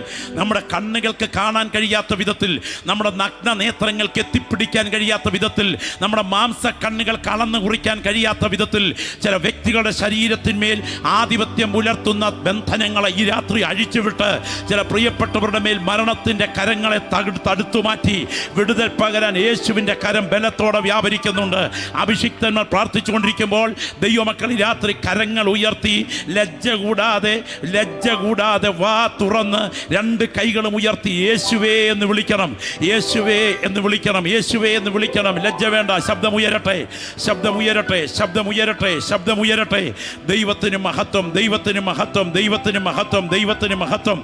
സുന്ദരമെന്ന ദേവാലയ ഗോപുരവാതിക്കൽ മുടന്തനായിരുന്നവൻ്റെ ശരീരത്തിൽ വ്യാപരിച്ച അമ്മയുടെ ഗർഭം മുതൽ ഉള്ള മുടന്താവസ്ഥ അവൻ്റെ കാലുകളുടെ കശേരികകളെ തകർത്ത് അവൻ്റെ നട്ടെല്ലിൻ്റെ ബന്ധനങ്ങളാക്കി ആധിപത്യം പുലർത്തുമ്പോൾ വെള്ളിയും പൊന്നും ഞങ്ങൾക്കില്ല, ഞങ്ങൾക്കുള്ളത് നിനക്ക് തരുന്നു, യേശുവിൻ്റെ നാമത്തിൽ എഴുന്നേൽക്കുക എന്ന് പറഞ്ഞ വേളയിൽ അവൻ്റെ കർണപുടങ്ങളിലേക്ക് ഇറങ്ങിച്ചെന്ന ജീവൻ്റെ വചനം അവൻ്റെ ആന്തരിക അവയവങ്ങളിലൂടെ യാത്ര ചെയ്ത് അവൻ്റെ കാലുകളുടെ കശേരികകളെ ബന്ധിച്ച് അവൻ്റെ സ്പൈനൽ കോഡിനെ തകർത്ത് വെച്ച രക്തധമനികളുടെ ഭ്രമണപഥങ്ങളെ പ്ലാൻ ചെയ്ത് വിടുവിച്ചെടുക്കാൻ യേശുവിൻ്റെ കരം അവിടെ വ്യാപരിച്ചെങ്കിൽ ഇന്ന് രാത്രി ഈ ഗ്രൗണ്ടിൽ പ്രാർത്ഥിച്ചുകൊണ്ടിരിക്കുമ്പോൾ ഏറ്റവും പുറകിൽ വഴിവക്കിൽ നിൽക്കുന്നവർ മുതൽ ഏറ്റവും മുൻപിൽ നിൽക്കുന്നവർ വരെ പ്രാർത്ഥനയിൽ ജാഗരിക്കുന്ന വ്യക്തികൾക്ക് വേണ്ടി യേശുവിൻ്റെ കരം ബലത്തോടെ ചലിക്കുകയാണ്. ആത്മാവിൽ ആരാധിക്കുന്ന ഒരുപറ്റം ദൈവമക്കൾ പ്രാർത്ഥിച്ചു തുടങ്ങട്ടെ, പ്രാർത്ഥിച്ചു തുടങ്ങട്ടെ, പ്രാർത്ഥിച്ചു തുടങ്ങട്ടെ. ദൈവത്തിന് മഹത്വം, ദൈവത്തിന് മഹത്വം. ചുവരോട് ചേർന്ന് കിടന്ന് കരയുന്ന ഹിസ്കിയാവിൻ്റെ കണ്ണുനീരിന് മുൻപിൽ ആഹാസിൻ്റെ ഘടികാരത്തെ തിരിച്ചു കറക്കിക്കൊണ്ട് ഭൂഗോളത്തിൻ്റെ ഗതിയെ നിയന്ത്രിച്ച് പ്രാർത്ഥനയ്ക്ക് ഉത്തരം കൊടുത്ത ദൈവമാണ് നാം ഇന്ന് രാത്രി ആരാധിക്കുന്ന ദൈവമെങ്കിൽ യേശുവിൻ്റെ നാമത്തിൽ ജയം, യേശുവിൻ്റെ നാമത്തിൽ ജയം. ഇത്രയും ദൈവമക്കൾ ആത്മാവിൽ പോരാടി പ്രാർത്ഥിച്ചു കൊണ്ടിരിക്കുമ്പോൾ യേശുവിൻ്റെ രക്തത്തിൻ്റെ ശക്തി ചില വ്യക്തികളുടെ ശരീരത്തിൽ ആഴത്തിൽ ക്രിയ നടത്തുന്ന രാത്രിയാണ്. ചില പ്രിയപ്പെട്ടവരുടെ മേൽ ആധിപത്യം പുലർത്തുന്ന ആ കോടാലിയുടെ പ്രവർത്തനത്തെ ഈ രാത്രി റദ്ദാക്കിക്കൊണ്ട് ചില ജീവനുകൾക്ക് വിടുതലിൻ്റെ തുടക്കം കുറിപ്പാൻ യേശുവിൻ്റെ കരം ചലിക്കുന്നു. ആ രണ്ട് കരങ്ങളും ഉയർത്തിപ്പിടിച്ചുകൊണ്ടെന്ന് എഴുന്നേറ്റാട്ടെ. ആ രണ്ട് കരങ്ങൾ ഉയർത്തിപ്പിടിച്ചുകൊണ്ടെന്ന് എഴുന്നേറ്റാട്ടെ. ആ രണ്ട് കൈകളും ശാന്തമായി ശബ്ദമുയർത്തി സ്തോത്രം ചെയ്തുകൊണ്ട് ഉയർത്തിക്കുക. രക്തത്താൽ ജയം. മറ്റുള്ളവരെ ആരെയും ശ്രദ്ധിക്കേണ്ട, മറ്റുള്ളവരെ ആരെയും നോക്കണ്ട. രണ്ട് കരങ്ങൾ ഉയർത്തിപ്പിടിച്ചുകൊണ്ട് ലജ്ജ കൂടാതെ വിളിക്കുക, യേശുവേ എന്ന് വിളിക്കുക. ഈ അത്തി പദവിയുള്ള അത്തിയാണ്, ഈ അത്തി സ്ഥാനമുള്ള അത്തിയാണ്, ഈ അത്തി ഉടമസ്ഥനുള്ള അത്തിയാണ്, ഈ അത്തി ഉത്തരവാദിത്വമുള്ള അത്തിയാണ്, ഈ അത്തിക്ക് ആയുസ് നിർണയിച്ച അത്തിയാണ്, ഈ അത്തിയുടെ മേൽ കോടാലി വീഴാൻ കാത്തു നിൽക്കുന്ന അത്തിയാണ്. ചില വ്യക്തികൾക്ക് നേരെ വിരൽ ചൂണ്ടിക്കൊണ്ട് ദൈവാത്മാവ് പറയുന്നു, നീ ഇന്ന് നിൽക്കുന്നത് നിർണായകമായ സമയത്താണ്. അനർത്ഥത്തിൻ്റെ കരങ്ങൾ ജീവന്റെ മേൽ പതിക്കാൻ അത്തിയുടെ മേൽ കോടാലി വീഴുന്നത് പോലെ ആധിപത്യങ്ങൾ കാത്തു നിൽക്കുമ്പോൾ ആ രണ്ട് കൈകളും ഉയർത്തിപ്പിടിച്ചുകൊണ്ട് ആശ്രയത്തിനായി യേശുവിൻ്റെ കണ്ണുകളിലേക്ക് നോക്കിക്കൊണ്ട് ആ രണ്ട് കൈകളും ഉയർത്തിപ്പിടിച്ച് ശബ്ദം ഉയർത്തി പ്രാർത്ഥിച്ചു പറ, യേശുവേ ഇന്ന് രാത്രി ഞാൻ കൂടാതെ ക്രൂശിൻ്റെ ചുവട്ടിലേക്ക് വരികയാണ്. എനിക്കിന്ന് രാത്രി വിടുതൽ വേണം. പ്രാർത്ഥിച്ചു തുടങ്ങട്ടെ, പ്രാർത്ഥിച്ചു തുടങ്ങട്ടെ. ദൈവത്തിന് മഹത്വം, ദൈവത്തിന് മഹത്വം. തലയിൽ മുൾമുടി അണിഞ്ഞവനായി, മുഖത്തെ രോമങ്ങൾ വലിച്ചു പറിക്കപ്പെട്ടവനായി, വിലാവ് കുത്തിപ്പിളർക്കപ്പെട്ടവനായി, ആബാധ ചൂടം ചുടുനനമൊഴുക്കിക്കൊണ്ട് അർത്ഥപ്രാണനായി അർത്ഥനഗ്നനായി കൊല്ലാനായി ഒരടി അടിച്ചാൽ തൊലിയുരിയുന്ന, അടുത്ത അടിയിൽ പച്ചമാംസം കിറുകിറപ്പറിയുന്ന അടിയേറ്റ് ക്രൂശിൽ പിടഞ്ഞു മരിച്ചു കിടക്കുന്ന ദൈവപുത്രന്റെ കാൽവറി മരണത്തെ ഈ രാത്രി ഈ പ്രതലത്തിൽ ഉയർത്തുമ്പോൾ ആ രണ്ട് കൈകളും ലജ്ജ കൂടാതെ ഉയർത്തിയിട്ട് പോരാ ആ രണ്ട് കൈകളും ലജ്ജ കൂടാതെ ഉയർത്തിയിട്ട് ആശ്രയത്തിനായി ക്രൂശിന്റെ ചുവട്ടിലേക്ക് ഓടിയടുക്കുന്ന നിലവിളിയോടെ നിൽക്കുന്ന നിൽപ്പിൽ ഇങ്ങനെ വിളിച്ചു പറയണം, യേശുവേ, ഞാൻ ക്രൂശിന്റെ ചുവട്ടിലേക്ക് വരികയാണ്, എന്നെ കഴുകണമേ, ഇന്ന് രാത്രി എന്നെ കഴുകണമേ, ഈ രാത്രി എന്നെ കഴുകണമേ. ഈ ഭൂമിയിൽ ജനിച്ച് ജീവിച്ച് ജനിപ്പിച്ച് മരിച്ചു മൺമറഞ്ഞ സകലരുടെയും നാമങ്ങൾ അപ്പനും അമ്മയും ഒരുമിച്ച് ആലോചിച്ചിട്ട നാമമാണെങ്കിൽ ഞാൻ ഇന്ന് രാത്രി ഉയർത്തുന്ന രക്ഷയുടെ യേശുവെന്ന നാമം ജോസേഫും മറിയയും ആലോചിച്ചിട്ട നാമമല്ല, അത് ഈ മണ്ണിൽ ഉടലെടുത്ത നാമമല്ല, അത് വിണ്ണിൽ ഉടലെടുത്ത നാമമാണ്, അത് സകല മുഴങ്കാലും മടങ്ങുന്ന നാമമാണ്. ആ കരങ്ങൾ ഉയർത്തിപ്പിടിച്ച് യേശുവിൻ്റെ കൈകളിലേക്ക് ജീവനെ കൊടുക്കുമോ? ആ രണ്ട് കൈകളും ശാന്തമായി നെഞ്ചോടൊന്ന് ചേർത്ത് വെച്ചാട്ടെ, നെഞ്ചോടൊന്ന് ചേർത്ത് വെച്ചാട്ടെ. ഞാൻ കർത്താവേ ക്രൂശിന്റെ ചുവട്ടിലേക്ക് വരികയാണ്, എൻ്റെ മേൽ കോടാലി വീഴരുത്. ഞാൻ ക്രൂശിനെ ആലിംഗനം ചെയ്യുകയാണ്, ഞാൻ ക്രൂശിന്റെ ചുവട്ടിൽ വീഴുകയാണ്, ഞാൻ ക്രൂശിന്റെ ചുവട്ടിൽ വീഴുകയാണ്. ഞാനാണ് മരണയോഗ്യൻ, എനിക്ക് പകരം നീ മരിച്ചതിനാൽ എൻ്റെ ന്യായവിധി മാറ്റി. പാസ്റ്ററെ, ഈ ഗ്രൗണ്ടിൽ ഈ ദൂതിന് മുൻപിൽ ഞാൻ പ്രാർത്ഥനാ നിമജ്ഞനാകുന്നു, എനിക്ക് പ്രാർത്ഥന വേണം എന്നാഗ്രഹിക്കുന്നവർ ആ വലതുകരം ഉയർത്തിപ്പിടിച്ചാട്ടെ. യേശുവിൻ്റെ നാമത്തിൽ, യേശുവിൻ്റെ അധികാരമുള്ള നാമത്തിൽ ഇന്ന് രാത്രി അനേക കരങ്ങൾ ഇവിടെ ഉയർന്നിട്ടുണ്ട്. അടുത്ത ന്യായവിധിയുടെ വിധി, ആക്സിഡന്റ്, മാരക വിപത്ത് ആർക്കറിയാം? ഏത് സമയവും പ്രതീക്ഷിക്കാത്ത അതിഥിയെ പോലെ അത് സംഭവിക്കും. മരണം യാഥാർത്ഥ്യമാണ്, സമയത്തിന് മാത്രമേ അല്പം മാറ്റമുള്ളൂ. എന്നാൽ ആ ന്യായവിധിയുടെ കോടാലി സമയത്തിന് മുൻപേ എൻ്റെ മേൽ പതിക്കരുത്. മാനസാന്തരത്തിന് ദൈവം അനുവദിച്ച കരുണയുടെ ദിവസത്തെ ഞാൻ വിവേചിക്കുന്നു. എനിക്ക് പ്രാർത്ഥന വേണം എന്ന് കൊതിക്കുന്ന ഈ കരങ്ങൾക്കായി ഈ ഗ്രൗണ്ടിൽ ഞാൻ പ്രാർത്ഥിക്കാൻ തുടങ്ങുകയാണ്. കർത്തൃദാസന്മാർ തങ്ങളുടെ കരങ്ങൾ ഈ നീട്ടിയ കരങ്ങൾക്ക് നേരെ ഉയർത്തിപ്പിടിച്ചാട്ടെ. സ്വർഗത്തിലും ഭൂമിക്കും നാഥനായ നസ്രയനായ യേശുവിൻ്റെ അധികാരമുള്ള നാമത്തിൽ പാമ്പുകളെയും തേളുകളെയും ശത്രുവിൻ്റെ സകല ബലത്തെയും ചവിട്ടുവാൻ ഞാൻ നിങ്ങൾക്ക് അധികാരം തരുന്നുവെന്ന് അരുളി ചെയ്തവൻ്റെ നാമത്തിൽ വാഴ്ചകളെയും അധികാരങ്ങളെയും ആയുധവർഗം വയ്പ്പിച്ച് അവയെ കാൽവറിയിൽ പരാജയപ്പെടുത്തിയവൻ്റെ നാമത്തിൽ ഇന്നു രാത്രി നിന്റെ മക്കളായി ഞങ്ങൾ പ്രതിഷ്ഠയുടെ അടയാളമായി വിവിധ ഇടങ്ങളിൽ ഇരുന്ന് കരമുയർത്തിയ ഈ കരങ്ങളെ തേജസ്സിൻ്റെ കരങ്ങളിൽ കൈമാറുന്നു. യേശുവിൻ നാമത്തിൽ ഈ പ്രിയപ്പെട്ടവർ അനുഗ്രഹിക്കപ്പെടട്ടെ.